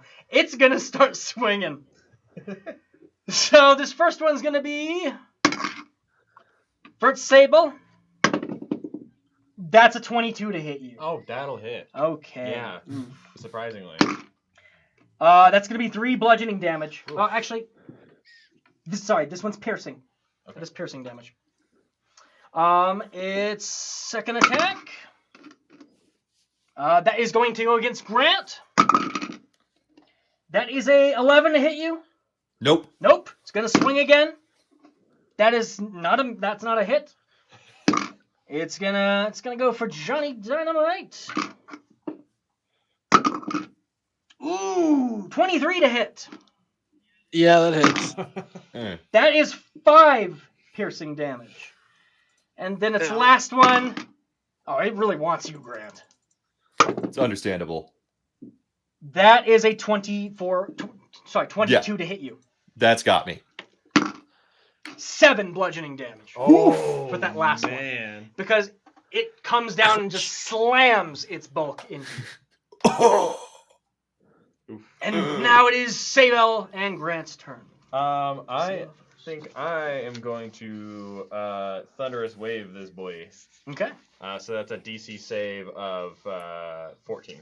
Now, a Thunder Wave will also hit anyone else that's around you at the time. Crud muffins. Maybe I shouldn't do that. Because it's a cube, but it's really kind of engaged with all of you at the moment, so there's no way you can catch it. Yeah, it's pretty close to all of us. I didn't think about that. Let's instead, well, I don't even know if that would do anything. Would Dissonant Whispers do anything to this stupid clock? Might as well try. Yeah, I guess I'm gonna try Dissonant Whispers. So You should call it a clock. Wait, what? Because it's a compass. Yeah, I'm going to whisper into its brain, and it's gonna hear a discordant melody, and it's gonna hear, "You're looking south. You're not looking north. You're looking south. You're not looking north." So I need a saving throw. Yes, that is a wisdom saving throw. Okay. That is a 7. That does not make it. That's failure. Nice. Let me pull out 3d6 here.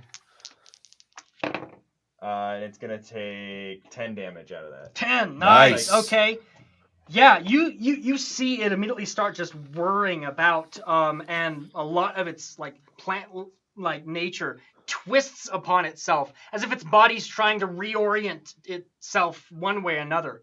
And you then see that compass, just its needle splits in between both north and south in confusion. What else does that spell do? So that is it must move. It must immediately use its reaction if available to move as far as its speed allows away from me.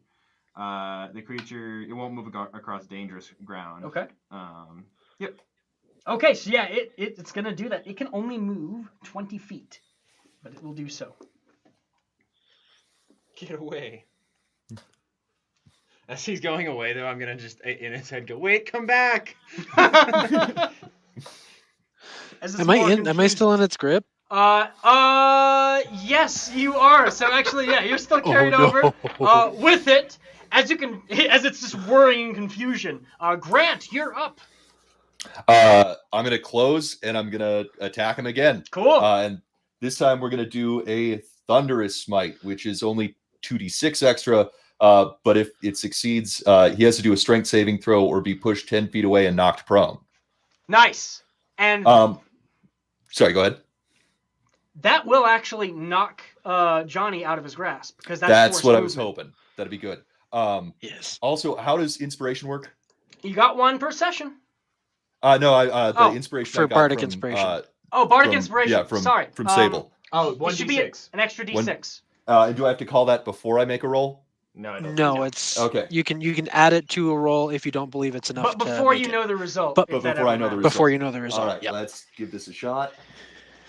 So it's an 11, so we're gonna add. Fingers crossed, baby. 5 through 16. That's exactly what you need. Oh! Yes. Yes. All right. Get it.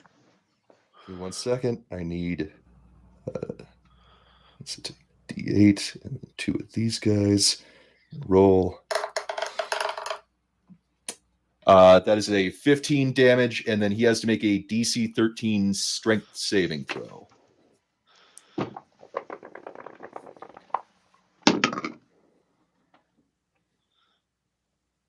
That is a 12. I miss it by 1.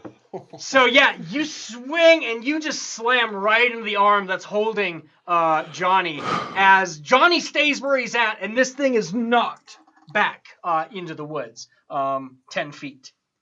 And it does not look pleased whatsoever.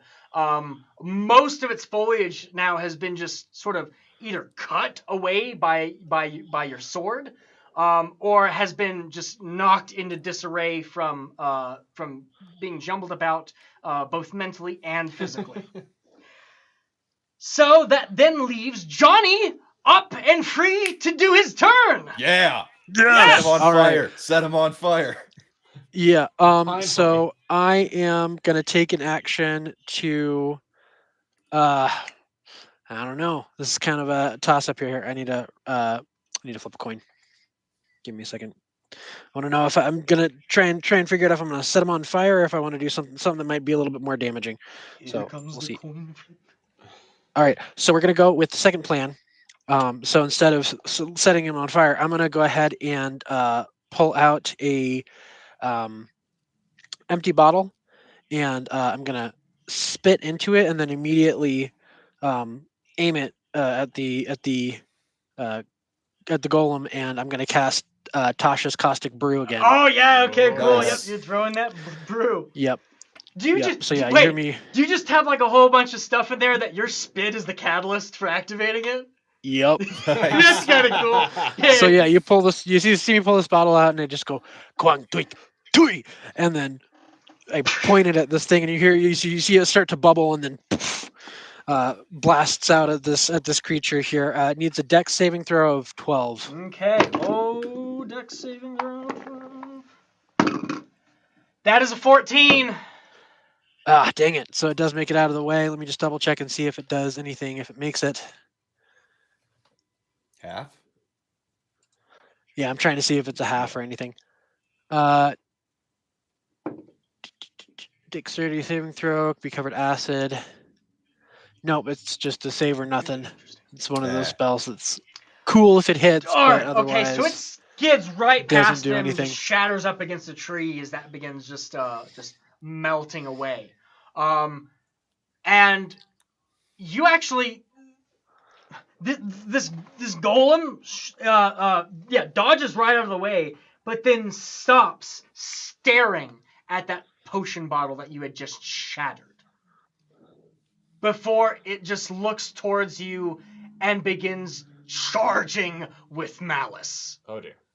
You're not sure exactly what you just did besides normally, trying to hit it. That would have exceptionally angered it. But it's going to go directly for you, Johnny. Yeesh. Teach you to spit on people. You have shattered a non-sentient flask. You will suffer. That is a 4 to hit you, Johnny. that fails. That fails. Second attack. Yeah, Oh my gosh. That is a 13 to hit you. 13. Nope, Okay. just Nice. below my armor class. He's going his third attack. Nope. Fourth. 17 hits. Oh. Does it? 17 has Yeah, hit. that's a... All right, that's 7 piercing damage. Oh. And his last one, Ow. that's a crit. Oh. Oh no. Mm. 8 piercing damage from that crit.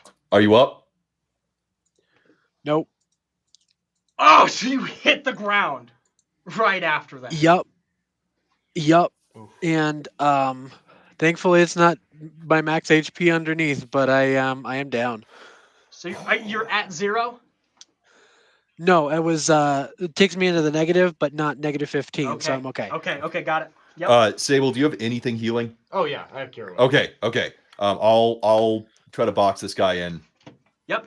After it's Sabel and then Grant once again. Yeah, I am gonna go over there and I'm going to just stroke his head and cure wounds on him. You go over like, oh no, my boy.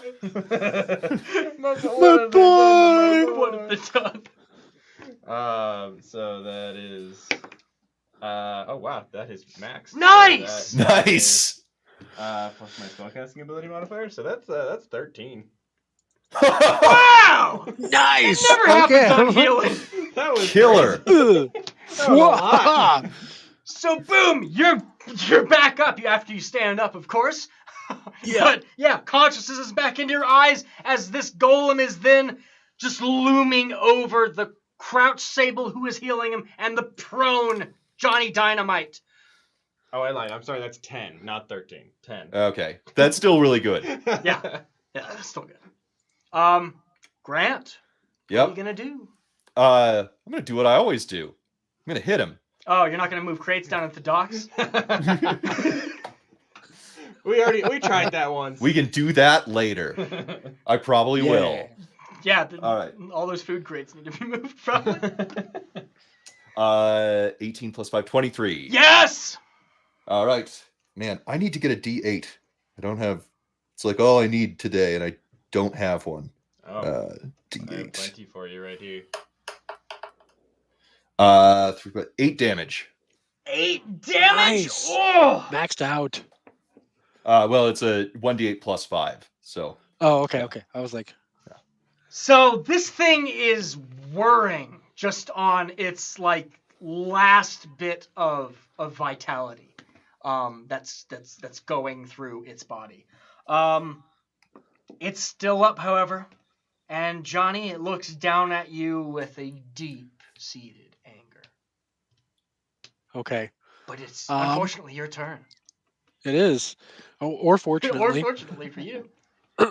So I'm gonna go ahead and back up 20 feet from, or I'm gonna use half my movement to get up. Okay. Then I'm gonna back up 15 feet from it. It would get an attack of opportunity. It would. Yeah. Yeesh. Never mind then. I'll go ahead and do one more casting of Tasha's Caustic Brew. Get it. I'm gonna pull it out, and Yeah. you see me shake up the bottle this time, kind of like a mixer, and I unpop the cork and doing what? Doing and Another deck save. shoot it. I got a 6. All right. Yeah. Okay. So that's 2d4 acid damage, and it's covered in acid. So that is it's only 2 acid damage. Oof. But then it's covered in acid, right? Yes, it is covered in acid, so it needs to takes an additional 2d4 acid damage at the start of its turn. So Nice. next it'll take another 2d4 So you damage, splash it, and then and it just drips all through. As you can just see this burning and this horrible burning wood smell. That for some reason actually kind of smells sort of sweet, like fruit. As it's just pulsing with energy going towards this compass, which is also dripping, and a bit of that acid is just going in through the small cracks that Grant was able to break into it, and Starting start to etch dripping into it. in. And then it raises its fists, and it takes damage at the start of its turn, collapsing onto the Yep. ground. just As you can just hear bubbling and whirring and twigs snapping underneath I feel kind I of loot it. it. There doesn't seem to be anything of note except the compass, if you're looking for one of those. Just put it I in your mean- pocket. Just don't look at it. Just like Yeah, I was gonna say, like, I grab it as like a trophy, I guess. okay. Like I have a trophy compass now. You grab it and go to put it in your pocket. And you take your hands out, and it's still attached to your hand. Please give me a charisma saving throw. Oh dear. Oh, no. It's some sort of cursed item. Oh god. I was the compass. Oh no. So it says charisma? Yeah. Okay.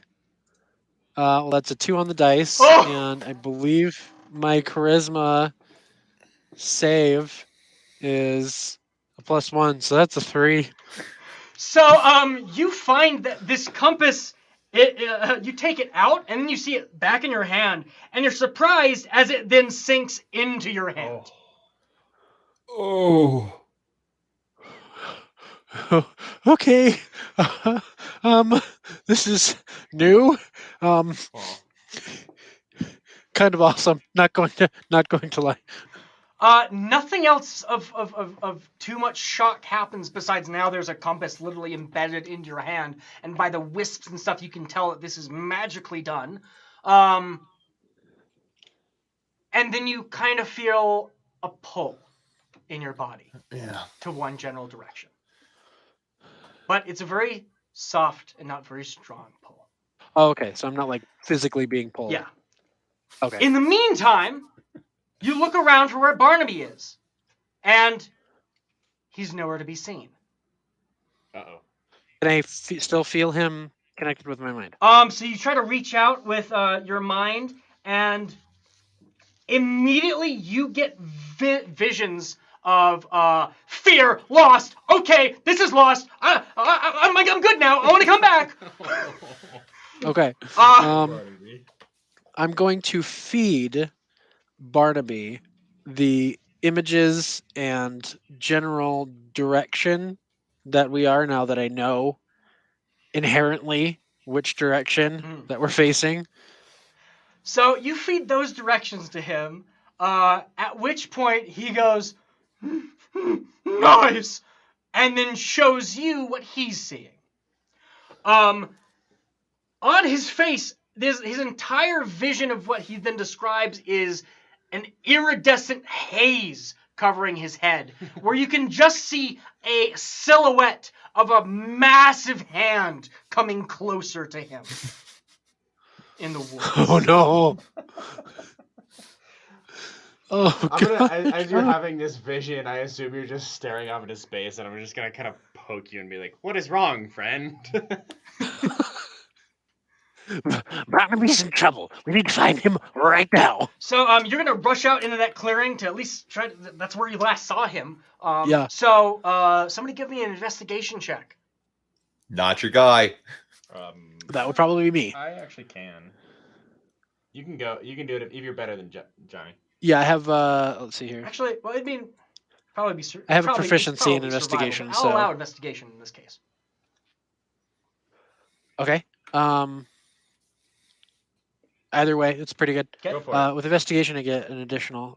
So that is going to be a 14. 14. So you're looking about. The horse is definitely gone, but that's when you notice streaks of this like viscous, translucent coating on the grass that lead off in a trail.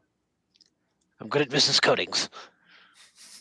You can this viscous coating almost looks like it has like sparkles within it that pop at different times. And you had just gotten here enough time to see the last bits of it being active before it looks just like a smear left on the grass.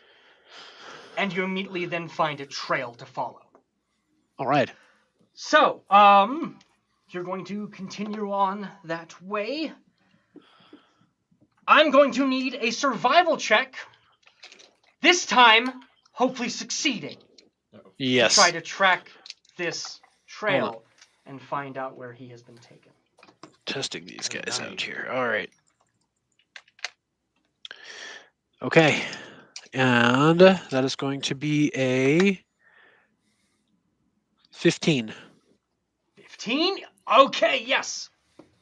Okay. You're able to keep following this trail as you can see a number of markings, even across some trees, as if a large sort of substance had just come through here and taken it. That's also when you're able to point out and notice a piece of frayed cloth that's stuck in one of the trees, smoking with this greenish sort of wisping mist off of this tattered piece of cloth before it dissipates into shadow. Not good. Continuing on that same path brings you then to... Wait, before we continue, Yes. do I recognize the effect? Is it magical in any nature, or? Give me an Arcana check. Okay. That's going to be a 14. 14. This is definitely something magical. You've never seen like a piece of clothing like this, especially if it's like a magical item. Magic clothing typically doesn't rip, so Right. there wouldn't be shreds left behind of it. But the way that this sort of just disintegrates in the moonlight, it has to be magical, and Okay. it immediately concerns you to some degree. You have no idea what magic might be like in a place like this. Oh goodness. All right, let's keep going. Coming over a large berm through the woods, now definitely lost from where you first came. You travel for a good quarter of an hour until then the image that was sent to you lines up with what you see.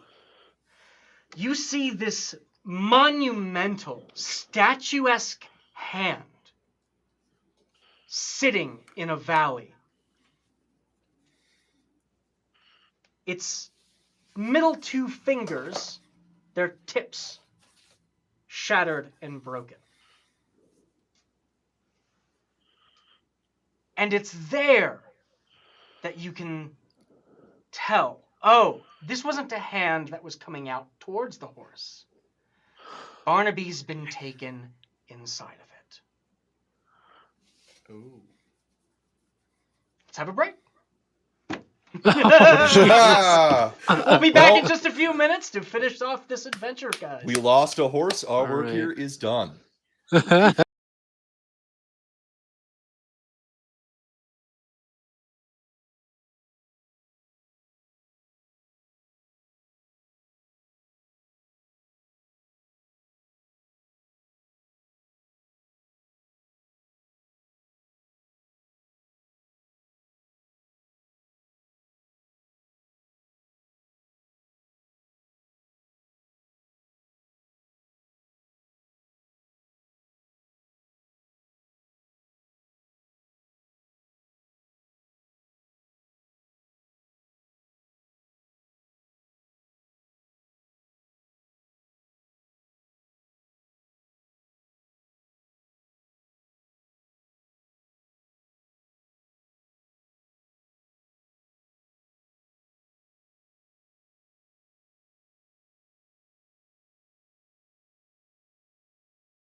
Welcome back, everyone.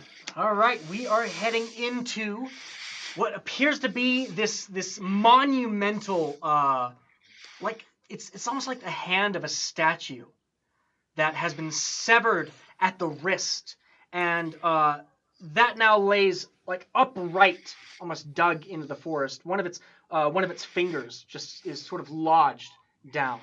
However, there are, as you get closer, the middle finger's tip is completely broken away, where it looks like it's been forced open over some amount of time, perhaps by animals or other such things. The ring finger, also, you can then notice there is this massive band of metal that goes around this statue's ring finger that has been rusted over many, many years. And where this massive ring stands, you can see where a gemstone would have been, but is now clearly missing and removed. Who could have removed that gemstone? Who knows? That thing has to at least be 20 feet tall in comparison to the hand around it. A very large thief. But as you sneak up, you can hear the whimpering of Barnaby the Epiphany inside, growing faint and echoing through the porcelain. As you stand now directly at the fingertip. Who goes in first? I will lead, but right before we head in, I'm going to use my lay on hands pool to top myself off up to 22, and I'll give the last 3 points to Johnny. Okay, yeah, all right. Oh, So thank you. yeah, you take some time and just you pump your healing into those wounds as whatever all the needles and horrible prickling that you've been covered in, Johnny, all that just sort of just falls away and withers then at the ground. I am at full health. You feel rejuvenated. And then Grant, you said you'll be going in first? Yep, I'll take the lead. All right, followed by Me. Sabel with Johnny Dynamite in the back. Okay. So as you step into the fingertip, the energy around this place, the air feels trapped. And you can hear this hum that picks up erratically at random times in an unsteady rhythm, almost like a dying pulse, as you enter into the middle finger. And as you're paying attention to all of that, you suddenly feel enlightened, quite literally, as I need you to give me a strength save. Oh, jeez. Oh, jeez. As you Me? feel a gust of powerful, like, something lift you right up from under your feet. Yes, Grant first. Because he's the one that went up ahead. That's a 12. 12? Okay. So, you are suddenly thrown into the air, and what you see right behind, these, like, small grates right as you pass that, the first, like... Knuckle? Yeah, phalanges. Right as you press that, there is this wisping green energy that shoots and immediately picks up Grant and tosses him 30 feet down and upward into the hall. At that same time, you can see the finger, the between part, that part of the floor begins spilling backwards. While Grant goes over that towards a brick wall that descends right down where he's at. So Grant, you're going to get smacked with this brick wall. You're going to take 5 bludgeoning damage as you hit the ground, which starts pulling you right back to the thing that catapulted you. Sabel, Johnny, Your friend is in a predicament. What are you going to do? Laugh. Gentlemen, Yeah, he's stopping. I appear to be in a Looney Tunes style kinetic situation. How far down the hallway did he go? 30 feet. 30 feet, 30 yeah. feet? That is pretty and then Okay. smacked into the into the And then he's being brick wall. sucked Into the brick back, wall. Right? Yep. Okay. Yep. Is there anything outside the hand that I might be able to affix, say, a rope to? Ooh. Okay, that's interesting. Yeah, like the pinky finger is one of the ones that's really dug into the ground, so you could throw a rope around that giant section. That might take a little bit of time though. Sabel, is there anything immediate that you might be able to do with assistance? You're gonna go secure that rope. So this thing that's propulsing him is this kind of like green energy, right? Yeah, yeah, and you can hear this resonance throughout the hand that has this weird staccato to it. I am going to try. I'm gonna try this. I'm gonna try and pull out pull out my lute and play the opposing note to the resonance. Oh wow. Okay. Go ahead and give me a performance check at disadvantage. Oh jeez. So that was a 13. 13. Nice. So you begin playing some of these opposing notes, trying to make some discord against what's happening. And surprisingly enough, the treadmill effect, the spilling floor, actually skips and stops at some points, making Grant just jerk still as he's following down this corridor, giving a bit more time. You're able to get that rope secured. Let's see if we can get it to Grant safely. All right. I'm going to affix my climbing gear to one end, and then the remaining, I would say, probably 30 feet. Yep. I'm just going to swing around my head and throw down to him. He's only 15 feet away, but Okay, Perfect. great. So go ahead and give me a dexterity attack roll. Because you're Dexterity attack you're trying to roll, okay. you're throwing the rope, but he's Okay. you've got to be accurate enough for him to try to grab it. I got a 5. A 5. Could I not make good. an athletics check to try to intercept? You can give me a dexterity saving throw. Ooh, rather not, but sure. Yep, I'll allow that for this moment. 9. 9. You literally needed 10 to grab it. Yeah. So you don't grab it, and you get pulled right back into that green field of energy and get thrown right back over the mill. And then towards now, a landscape painting, which you then smack into where there's a brick wall behind it. You're going to take 4 bludgeoning damage. Oh, sorry, I misread that. That's only 2. Okay. Yep, that's 2. I got fancy dice and they're hard to read sometimes.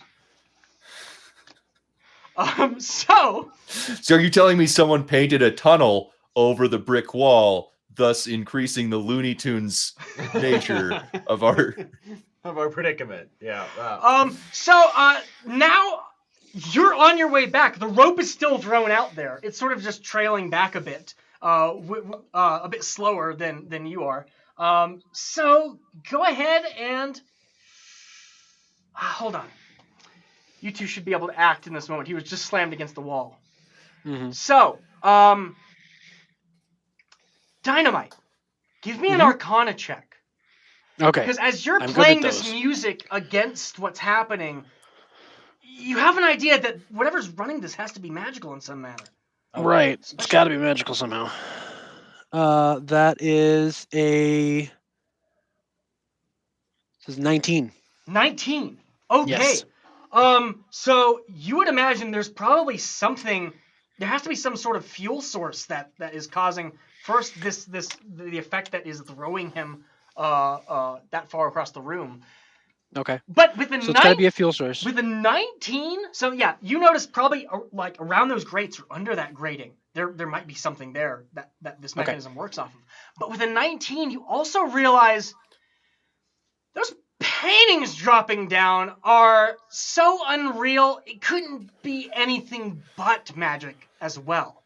You think there's a second mechanism down the hall. Okay.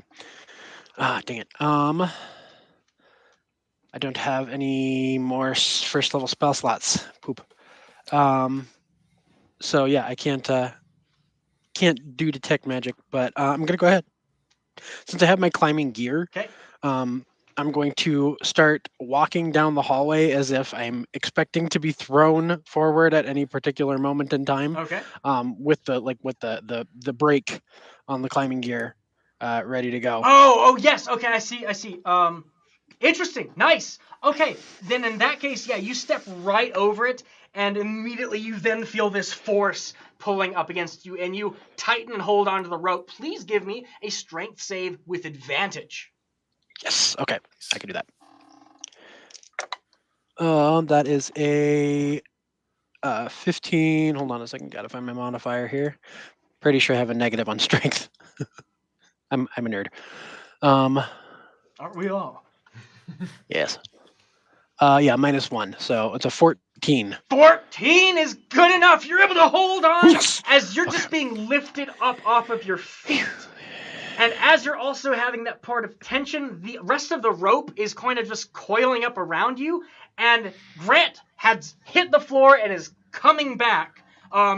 You're able to hold still and kick the other end of that rope back towards Grant so he can try to grab it again. Give me your dexterity saving throw.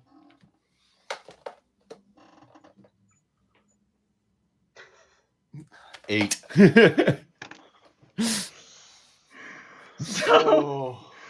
So you missed the rope again.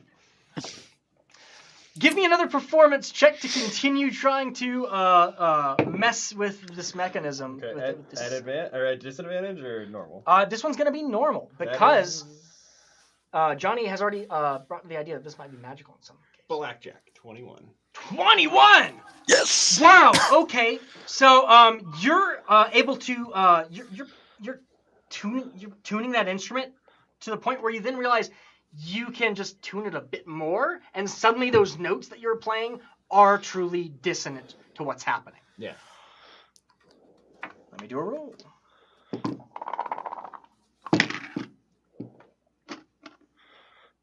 The treadmill stops. Whew. Oh, well. However, that grate still is pushing. So we still have the limiters, the one up front and the one. The middle problem is solved at the moment. So Grant, you're stuck in the middle there, and we've got Johnny at the first threshold, and then we have that last threshold still. Now that it is not moving, can I just go get the rope and try to find something to attach it to on the far end? You can. Yeah. All right. Meanwhile, you're like holding that tune. You're like, I don't know how long this is. So yeah, you're able to. You can. Ooh. Yeah, so once I find the note with the lute, I'm gonna use the pan flute to maintain the note. Oh, smart. Okay. Yes. Yeah. This is way His harder. wrist starts getting. And that can. Yeah. Then you've got that built in, so it frees up your hands. Yeah. You keep playing that note. Awesome. Like it. Then yes, Grant, you can find you can secure that rope to a section of the wall here, just sort of like a splintered part whenever this thing had it's been here for ages. So even though it's supposed to be like this porcelain statue, it has a lot of texture to it from erosion and years. So yeah, right. you're able to get it right onto sort of notch, and there you are. You're all standing there while this trap is sort of in lock. And in that stillness, now with those tunes playing against each other, you can hear Barnaby cry out in pain from behind the brick wall painting. Oh, Barnaby. All right. I proceed further down to the area where Grant is. Okay, so yeah, you're grabbing the rope, moving yourself along. You can get with all your effort, you can get near where that painting is if that's where you're trying to get to. Yep. Okay. In that point, give me an investigation check. All right, I'm good at those. 7. 7. Okay. Oh no, sorry. 9. 9. A little bit better. Okay. So you get up to this painting that just keeps the paintings keep refreshing themselves up against this wall. But what you do notice is there is a small gap between the walls that one might be able to squeeze through to the other side. Okay. Can I tune into, because I'm pretty sure that's my action as the investigation. Can I tune into Barnaby and see if I can see what he's seeing? So you try to, and there's no link anymore. Oh. Oh. Well, that's not good. Guys, Barnaby's linked out. Which means he's either not on this plane or, like, gone. The other one, yeah. Yeah. Oh no. Oh no, the other one. Not the other one. Not the other one. So, yes, that realization sends a chill through your spine. At the moment, this trap is sort of frozen until you don't need to play your music. And someone lets go of the roping. So, it's free form right now for how to deal with this. Sabel, do you want to use the same rope to just get across and join up with us, and then I'll... So I'm good to stop playing the music? No, because that'll start the treadmill. Yeah. So I'm still playing the music. So I do have one hand free at least. Well, I kind of have 2 hands, but I'm probably just gonna stay up here and give you guys a little wave and just keep playing because I don't want to. Yeah. Although when you say you lost connection with Barnaby, the tone might go like down for a second. They pick back up. just sad, and then up again. Wow, it gets over things fast. So since my mind link with Barnaby is now gone, let me double check my features and traits here, because I think let's see here. Mind link.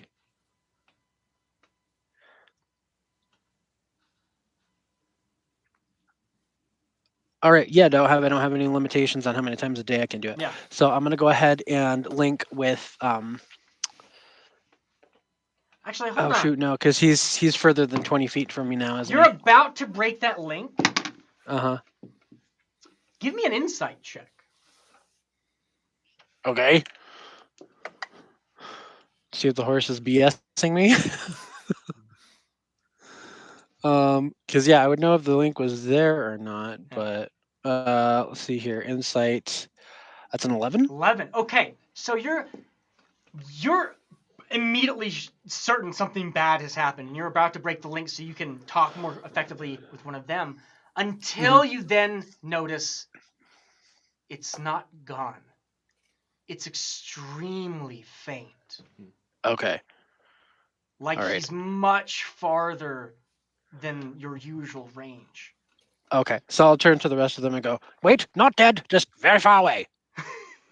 The tone goes. We'll take it. Up a little bit. It goes up a little bit. It's down. I'm gonna check out this hole. Let's. So, yeah, there's a place you can squeeze on either side of this wall that is refreshing with like this an illusory painting each time. Sort of, yeah, sidle through. Yeah. So you could squeeze through there if you'd like. Okay. All right. So you begin to squeeze in. And that's when you then pass through the middle finger and now have entered into the palm. Here, Right. you see Barnaby at rest on the ground with blood splattered everywhere. Oh. And Whoa. on top of him is this flowing cloak, spilling with green mist out from its openings, that lifts itself up and looks at you. He has been set onto the ground here in the middle of this palm, and you look about and you can see all the walls of the inside of this hand look like they've been painted freshly with vertical stripes in this sickly, sprinkled, sparkling, viscous material. Found him. And as you find him, this cloak lifts off from the body, as you can feel this whirring through the entire hand, that then stills. And it flies at you. We're going to roll initiative. Oh boy. Oh boy.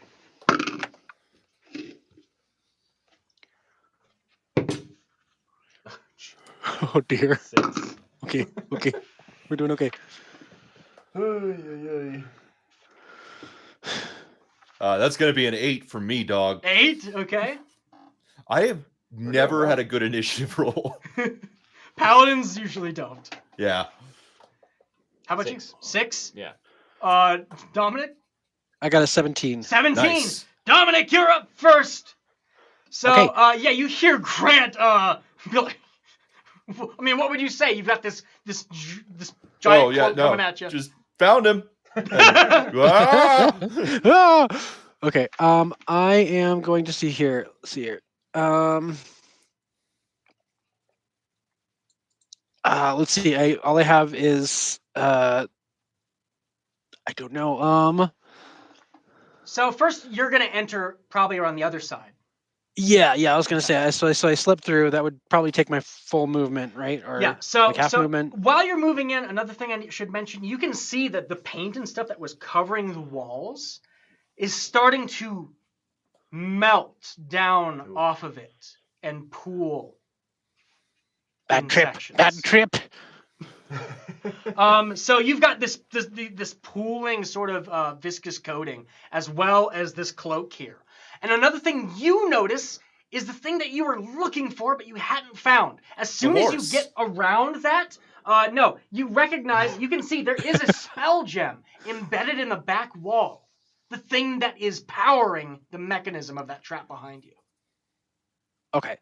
So I recognize that as the motor. I'm gonna go ahead and try and get that out so that our other bard friend can join us. Cool. I'm gonna grab my crowbar because I got one of All those, right, yeah. Nice. and I'm gonna stick it in the gem thing and try and pry it out. All right, go ahead and give me a strength or athletics check. Okay. Athletics will work. Neither one of those am I good at. Okay.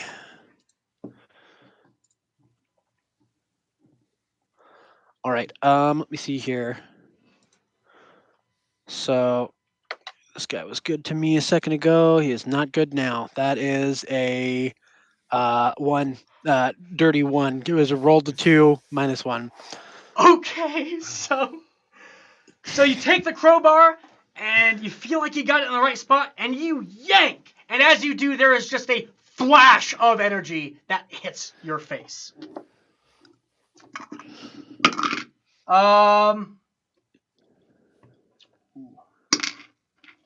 You're gonna take 4 poison damage. That spills out from this gem as you can see it go erratic with being moved out of alignment. But it immediately seats right back into place after hitting you with that poison effect. All right, and Hornrim is going to reach out to Grant and say, "A little help back here." Good point. My initiatives are 4 and 10. Does anyone have above 10? Nick. Okay. So the viscous fluid pulls itself up almost like a lava lamp from the bottom and splits into these like crystalline shapes that begin fluidly moving towards you. No. There are ultimately I'm not seeing any of this. there are 3 of these things. And they've got currently 2 possible targets. It's either going to be Grant or it's going to be Johnny. It's Grant. He is the first one that came in. The first one's going to go up to you, and it is going to try and glob you. I don't like that. No globbing. That's a 7 to hit you. Not gonna do it. Okay. Second one is also coming for you. That is a 20 to hit you. Yeah, that gets me. All right.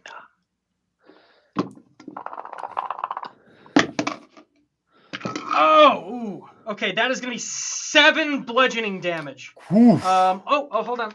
Actually, it's slightly going to change. 4 bludgeoning, 3 radiant. Oh. Interesting. Ow. As this thing hits against you, and you can feel almost like a channel come off as a burst of divine light just hits you. This last one is going to go for Dominic. Yep. Going for Johnny.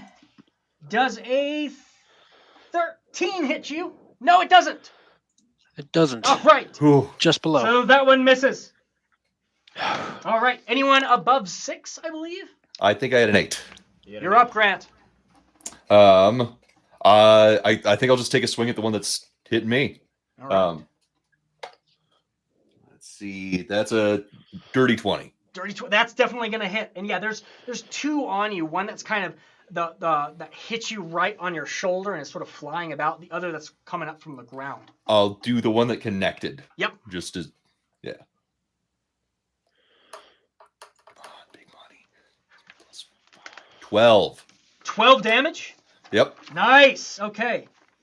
That is a solid cut through this thing. All right. So that's 8. 6.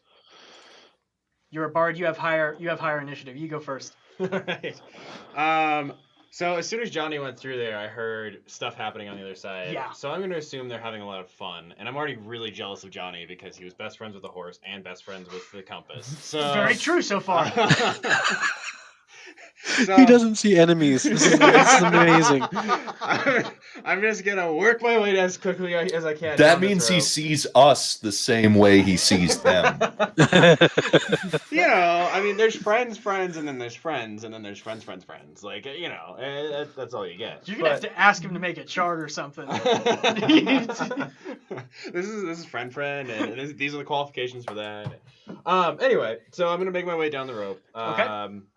And then I'm going to try and get around the trap. And So yeah, if you dash, holding onto the rope, yeah, and pulling yourself, you can get across to the other side. yeah, Quite that's what I'm gonna Yep. do. And then yeah, I guess I mean, I don't know how much movement that was. So if you dash, that's gonna use your action Yeah. to get up there. Okay. But then you're fully through that trap.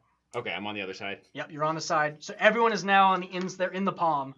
Where Barnaby's body is laying down, Yeah. as well as this cloak is flying out towards the middle Don't finger. like that phrasing. And these others are these viscous, like this viscous goo, like Okay. paint coating. Coming at you. You all are having so much fun that Barnaby's already passed out. This party is amazing. Let's have some fun. And then I'm gonna give an inspiration to Johnny. Okay, nice. All right. So that should be the end of your turn, meaning it is the cloak's time. So it is going to. It's going to come up and it's going to spin directly in between most of all of you. Everyone, please give me a dexterity saving throw versus 14? Yeah, 14. Oh no. 17. That is a natural 19 plus 2. Nice. Not gonna do it. Yep, sounds like the usual suspect. Yep. Alright. Alex, I don't know how you consistently roll so poorly. I have no idea. You beat all odds. Alright, you're gonna take 7 slashing damage. I am down. Oh. As this, Oh, no, as I got this one. cloak spins. Yes, he's got one. All right. Wow, okay. And then it's going to... That's all it's got. That's all it's got. Grant, you're up. I'll take another swing at the damaged guy. Okay. The one I hit last time. Yeah, that viscous fluid. Come on, baby. 15 to hit. 15 hits. All right. Let's see. Ooh, 8 plus 5, that's 13. 13. That kills it. All right. As you slash through it, however, it bursts in a shimmer of colors. Of course it does. Yeah. Of I'm course gonna it need does. everyone around because everyone's within adjacency of that. Actually, including this cloak. Go ahead and give me another dexterity saving throw.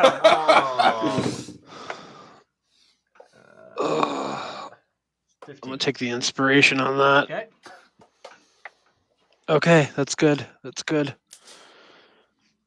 DC's 11. DC's 11. We're good.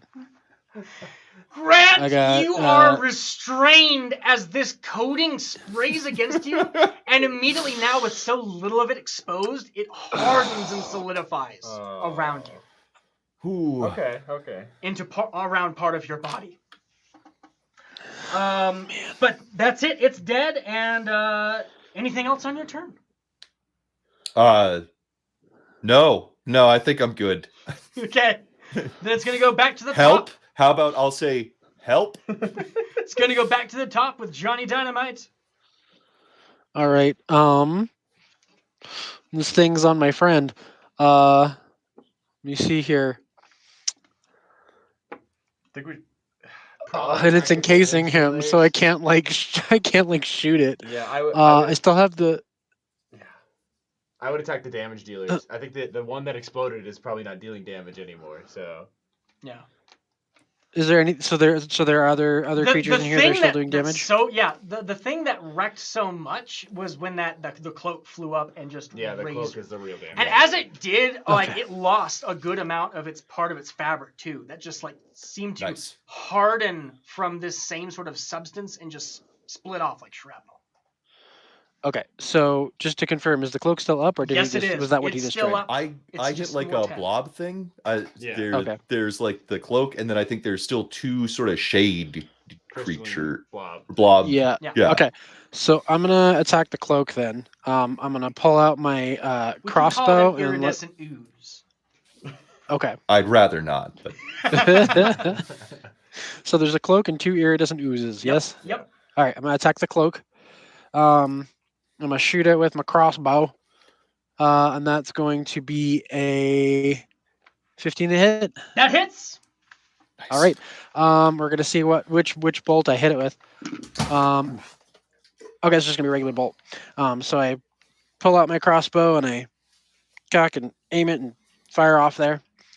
And that is going to be Big money. Let's see here. That is a 1d8 plus 2. So let me grab a d8 here.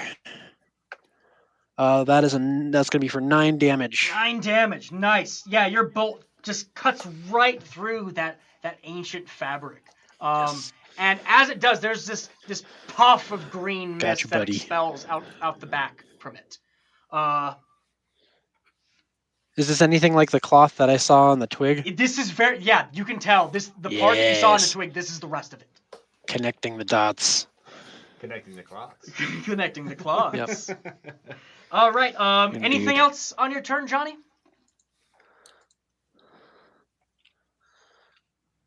No, Okay. I don't have anything else. That was my action. I don't have a bonus action. All right, iridescent oozes. Let's see who they care about. They care about you, Johnny. Me? Oh, jeez. Grant is already solidified right where he should be. Oh, man. One's gonna come for you. Oh, boy. The other's coming for you, Sabel. All right. All right. So, do Johnny Dynamite first. Does a 15 hit? Yeah. Okay. That ain't good, guys. You're gonna take 2 cold damage. 2 cold As damage. this Okay. Thing, as this thing slaps I'll into take you. it. 2 is and better than... This a other lot of one's things. then gonna try and go for Sabo. That's a 22. Oof. Oof. That definitely hits. When it hits, it hits.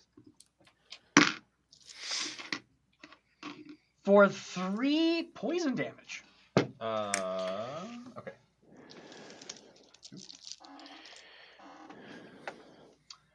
So yeah, they just hit the 2 of you, and then both kind of just hover up in place, kind of between you and the cloak.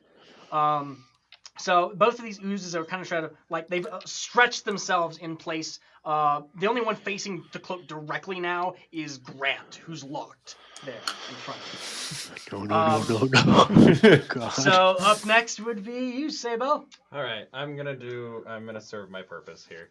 I'm gonna go over. Finally. I'm gonna go over to Grant and wrap my arm around him, and then just kind of very, very not gently, like, pull back on your forehead like this, and go, "You got this," and then give him some cure wounds. Ooh. Creepy I robot. love how healing can't be a non-uncomfortable thing. For 8 points there. Oh, hell yeah. Nice, yeah. And then, in addition, since I'm already over here and already whispering into your ear, I'll give you 1 inspiration, my last inspiration. So. Thank you. And, I got no strings. I think that's pretty much my turn. All right. Then we have the cloak. All right. It's going to.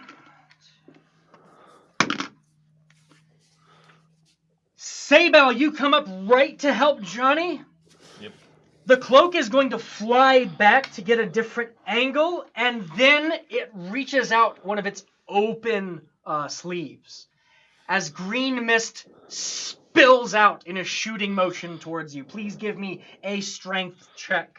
Oh. Hold on. No, wait, this is to hit. This is to hit. That is a 16 to hit you. That does hit. All right, No. you are ensnared by this fabric that you can now see the underside of as it's flayed out at you is just completely void. It's like a voidish gray, almost like dead flesh stuck to the inside of the garment. And you are now restrained by that. And you can see that actually the cloth is actively tugging you down. Okay. So it is now its own target. You can give me a strength check, or you can try to break through the thing itself with brute force to try to get out of the restrained while it's on your turn. Okay. That is all it can do for this turn, so that's going to go back to Grant. What do I need to break through restraints? Is that a strength check? So if you're going to do it on for restrained. Oh no. So you're restrained until the end of your next turn. So at the end of this turn, that's going to go away. But at the moment, you're kind of stuck there. Oh, okay. So it's pretty much the duration of this. I'm down this one. Yeah. All However, you're right. restrained, so you can't move from where you are. Sabel just came up and is now restrained as well. You could target what's restraining Sabel or one of the oozes. Oh yeah, because the ooze is close. Let's. What do you guys think? Try to damage the cloak. Kill the more? cloak. Kill the Yeah. cloak. All right. Kill the Let's hit the cloak. Come on, baby. Do something for me. What is that? Nat 20. Oh, really? Yes! All right. Good job, man. All right. Well, now we have to roll See if we get anything on No, damage. no, you demolish it immediately. Okay. Upon a critical hit, the entire thing just falls apart into shreds. Sabel, you are free. Yay. And you can see the cloak in the back sort of reel and spin in some anguish from having destroyed that small part of it that was holding you down. You ended my hug. In which case, actually, Grant, go ahead and roll me damage. Because I'm gonna have some of that spill off to the actual target. It's like Sheldon in Big Bang Theory when he's just like, it feels like I'm being asphyxiated. 17. 17? Wow, okay. So there was like a portion of the cloak that was restraining me, but there's still main cloak? Yeah, it's still, Okay. It's the garment is still up. Okay. And actually, when it went back there, it seems to be hovering right around Barnaby. Ooh. So, Grant, that was your attack. So then That's we go me. back to Johnny, and you Johnny. are no longer restrained as well. Okay. Oh yeah, I'm free. Hit the Sweet. cloak, man. All right. So the cloak's still in the middle of the room? Yep. Okay. I'm going to put my laser sight on it for the Oh, light. right. Okay. Yep. And that gives me advantage, correct? Yes. Yes. All right. One use of advantage. That is a +4 to hit, so that's an 18. 18 hits. Nice. Sweet. Okay. And then that's going to be 1d8 + 2. Oh, and I also need to see if it's a special arrow. No, it's not. Okay. So that's 4 damage. 4 damage. Okay. We'll take it. Yeah.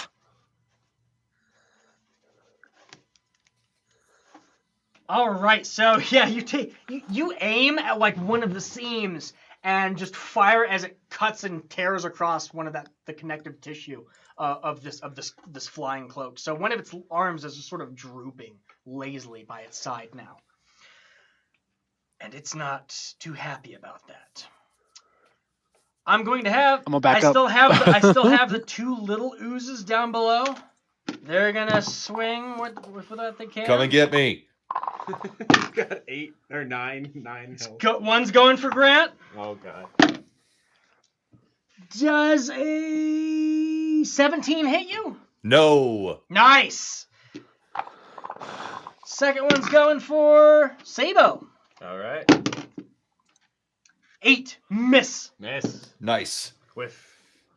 So they both try to attach to you, but they're just hitting the wrong parts, and you're just full metal, so it just kind of slicks right off and adds this just residue.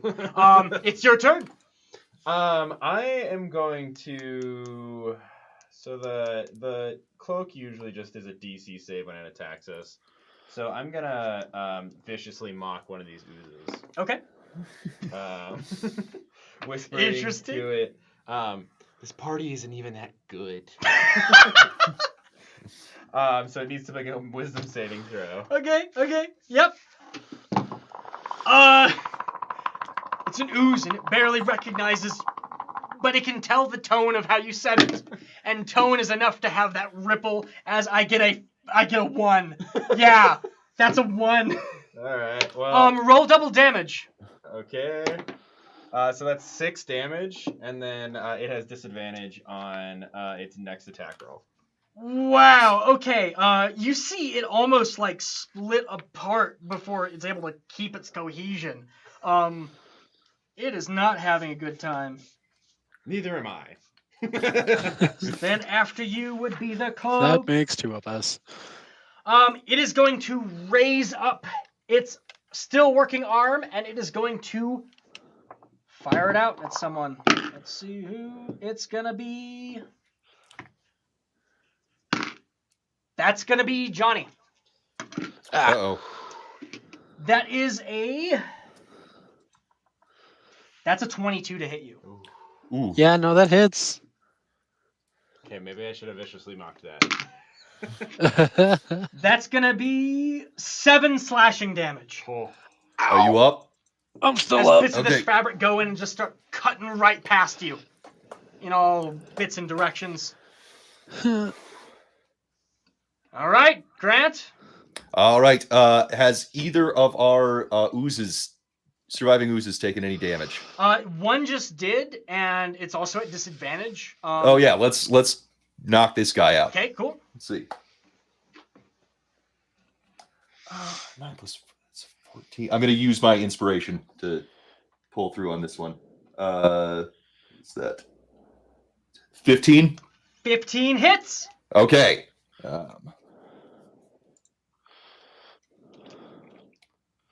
These guys. Come on. 10. 10, that finishes it. Yes. Okay. Squat. One left. And the cook. All Big right. money, no whammies. Johnny, you're back up.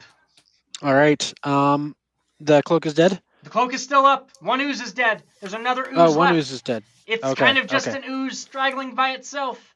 It's Yep. not really effective without the rest of the formula. It's very sad. Yeah. So I'm gonna go ahead and take care of the again. I'm gonna try and take care of this cloak. Okay. All right. So that was the flat roll here. That is a 15 to hit. 15 hits. Yes. Okay. Nice. So it's gonna be 1d8 plus 2. That's gonna be a 9 damage, and then let me see if this is the. Nope, still not the special arrow. We're good. 9 damage. Okay. So you fire off another round or two as it just pierces right through more sections that just cut away the cloth. Where practically now there's just the top hood and cape kind of floating in the air with this spilling energy coming out from under it. And you can see that this energy starts to spill and desperately creep towards Barnaby. Uh-oh. I'm gonna try to reach out to Barnaby with my mind as like a bonus action and scream at him in his mind. Wake up, Barnaby! Oh! Interesting.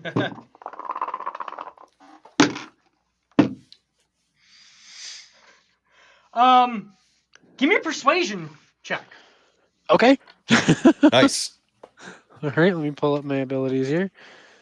Persuasion, what do I got on plus on that here? It's +1. Okay. That's a 9. 9. Okay. Oh, sorry. Roll with advantage for me because we're using this mental link thing. Yes. That would be a 17. 17. There we go. So,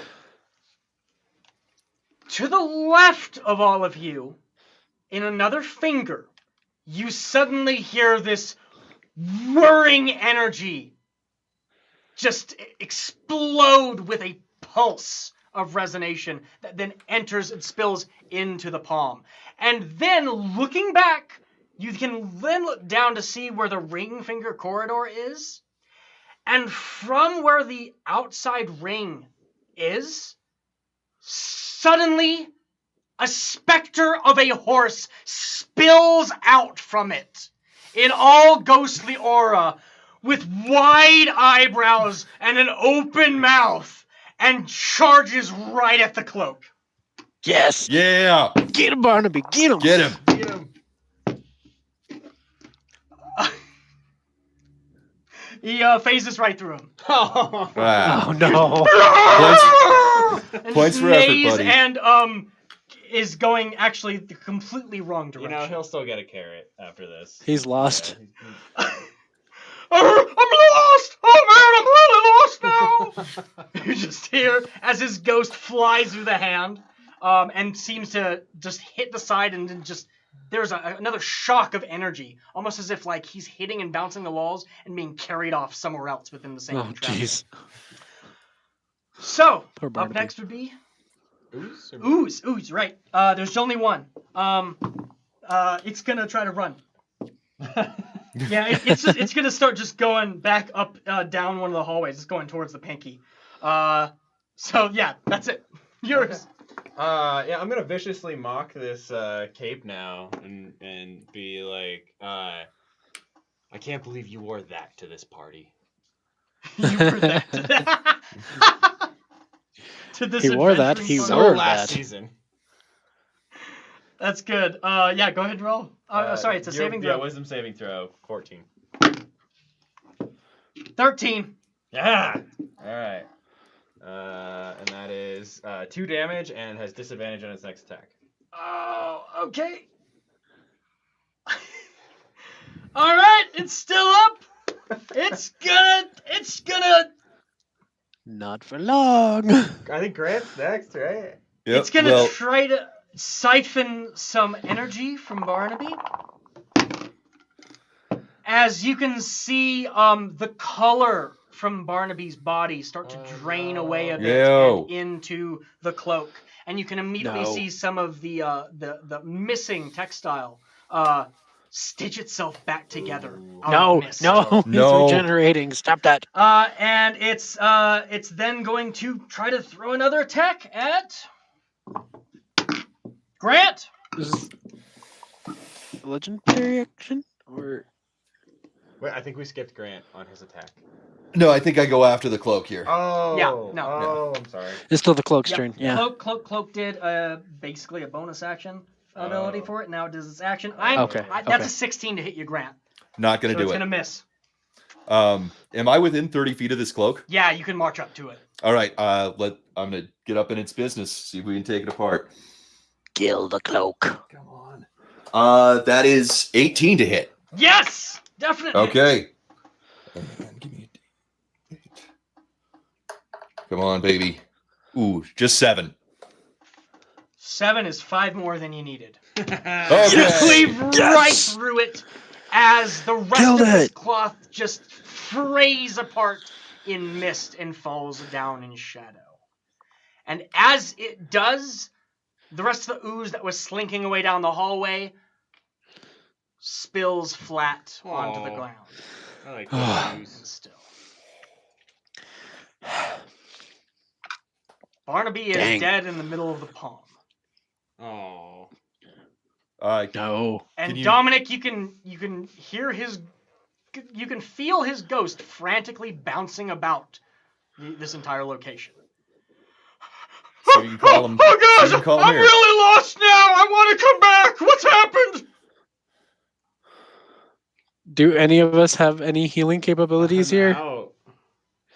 I'm gonna go check and see if the body has any vitality left in it at all. See if you can call his spirit home. So, you want? Give me a medicine check.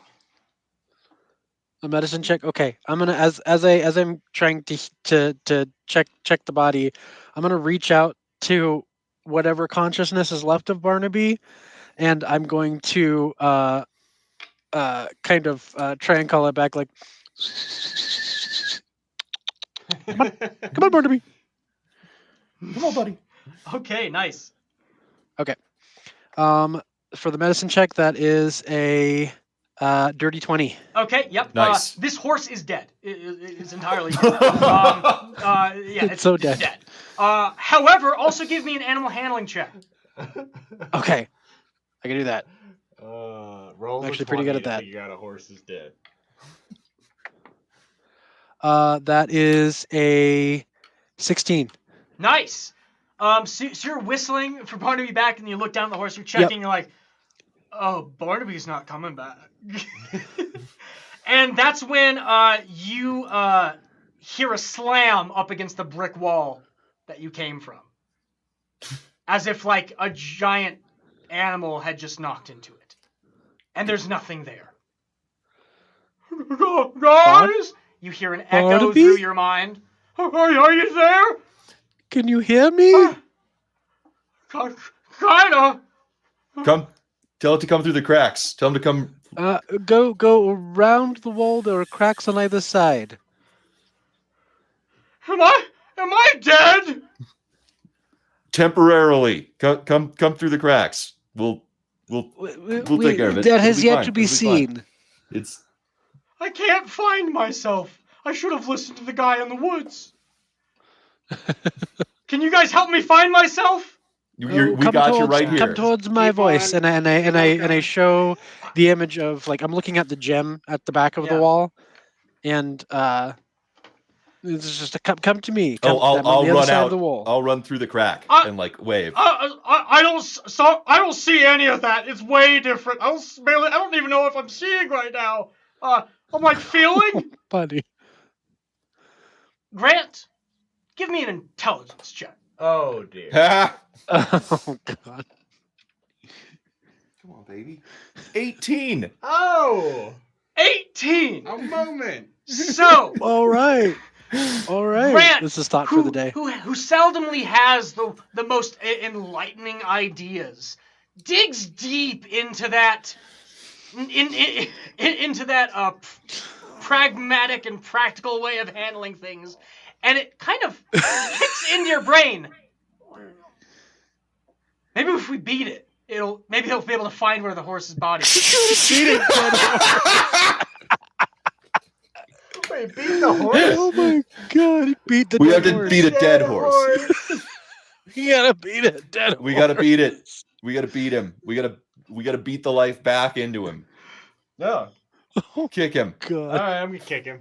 So you kick him, and immediately there's like a you feel your mind link sort of tense up, and he goes, wait, I saw something. I'm walking over to it. Keep going. Keep going. I'm gonna kick him again. You start kicking this dead horse. I'm starting to like wail on its haunches. Yep. And then Oh god. quickly you can see, after just kicking for a little bit, you suddenly see an outline hanging in the air, like just the outline of an equine sort of shape. Is this it? I can kind of see Yeah, something. Back down. Yeah, Yep. yes, this is Yep. it. This is it. This is your body. You see the outline kind of dip down into the body, and nothing happens. Cure wounds. Cure wounds. I can't. Oh, Do you have any healing No. whatsoever? I don't think it's working, guys. I have an herbalism kit. I mean, I could Oh man, how did this possibly happen to try and me? heal it. Wait. We've led you to water, but only you can drink. I don't know.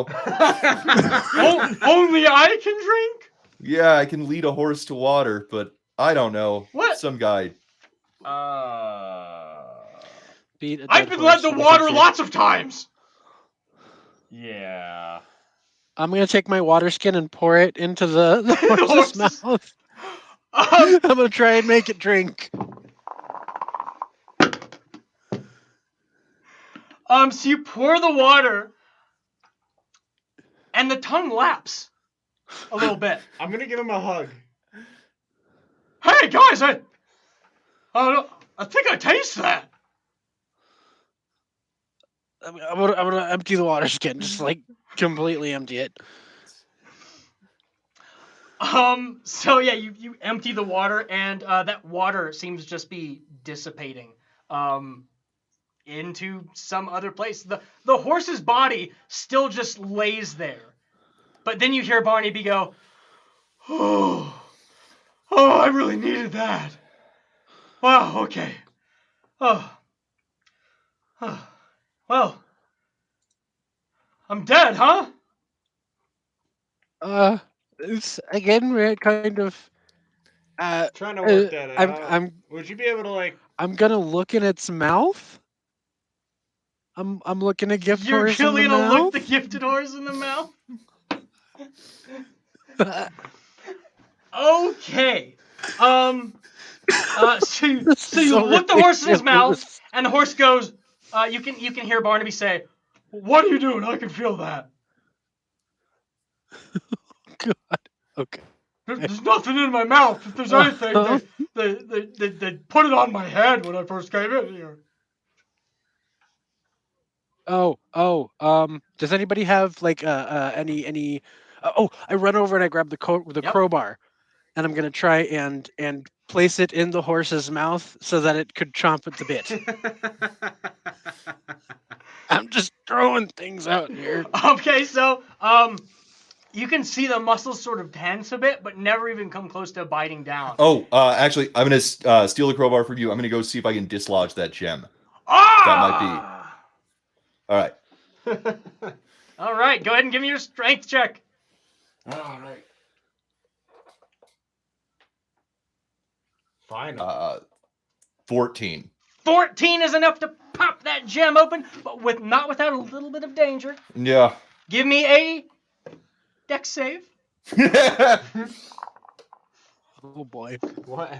Live horse. Dead companion. That's Yeah. a 2. That's a 2. Okay, you take 2 force damage. Okay. Okay. That's all right. But yeah, no, actually, sorry, no, 2 necrotic. Thinking of something else. And you have the gem in your hand. Yeah.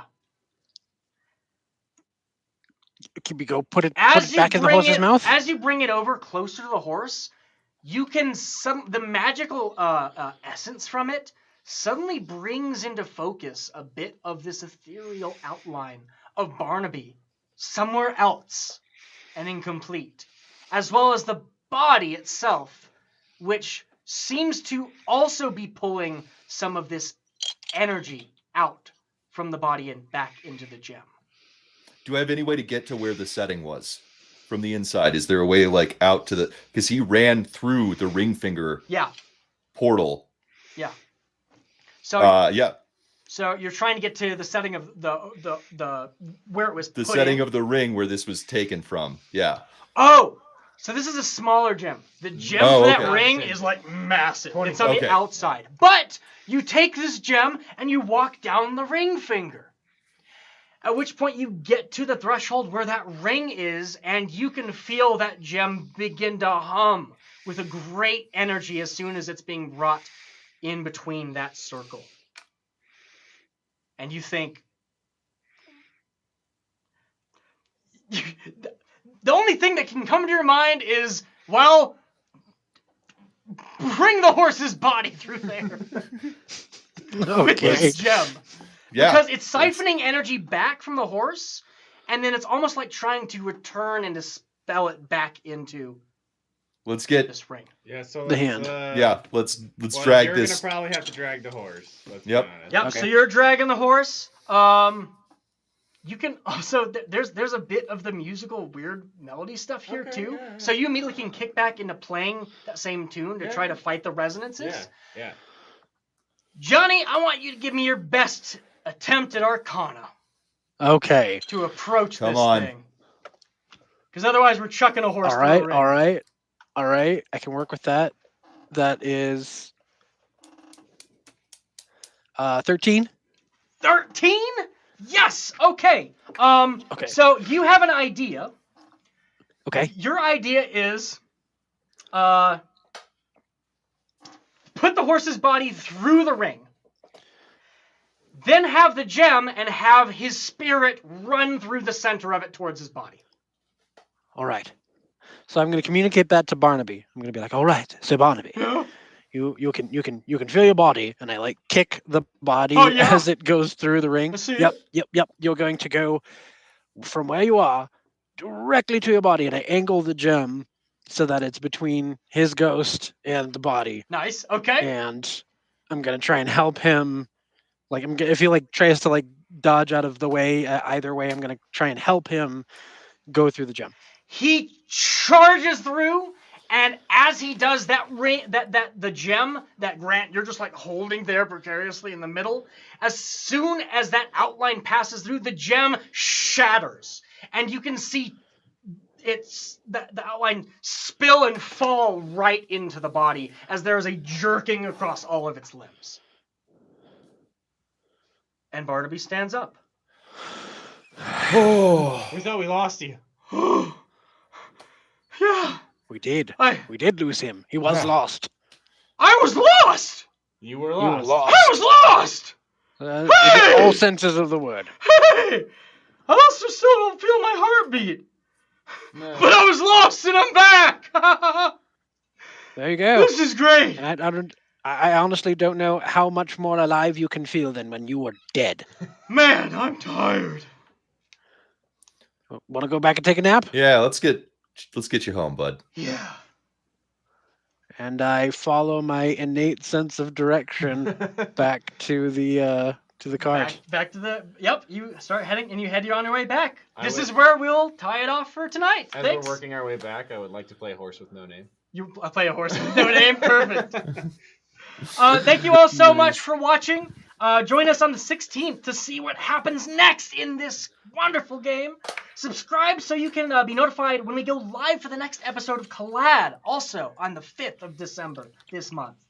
Hop on over to the community Discord to keep the conversation going, and thank you guys so much for watching. And be sure to Thanks, have your everybody. back next time. Thank you, Thank you. everybody. Thanks, Good night, team. guys.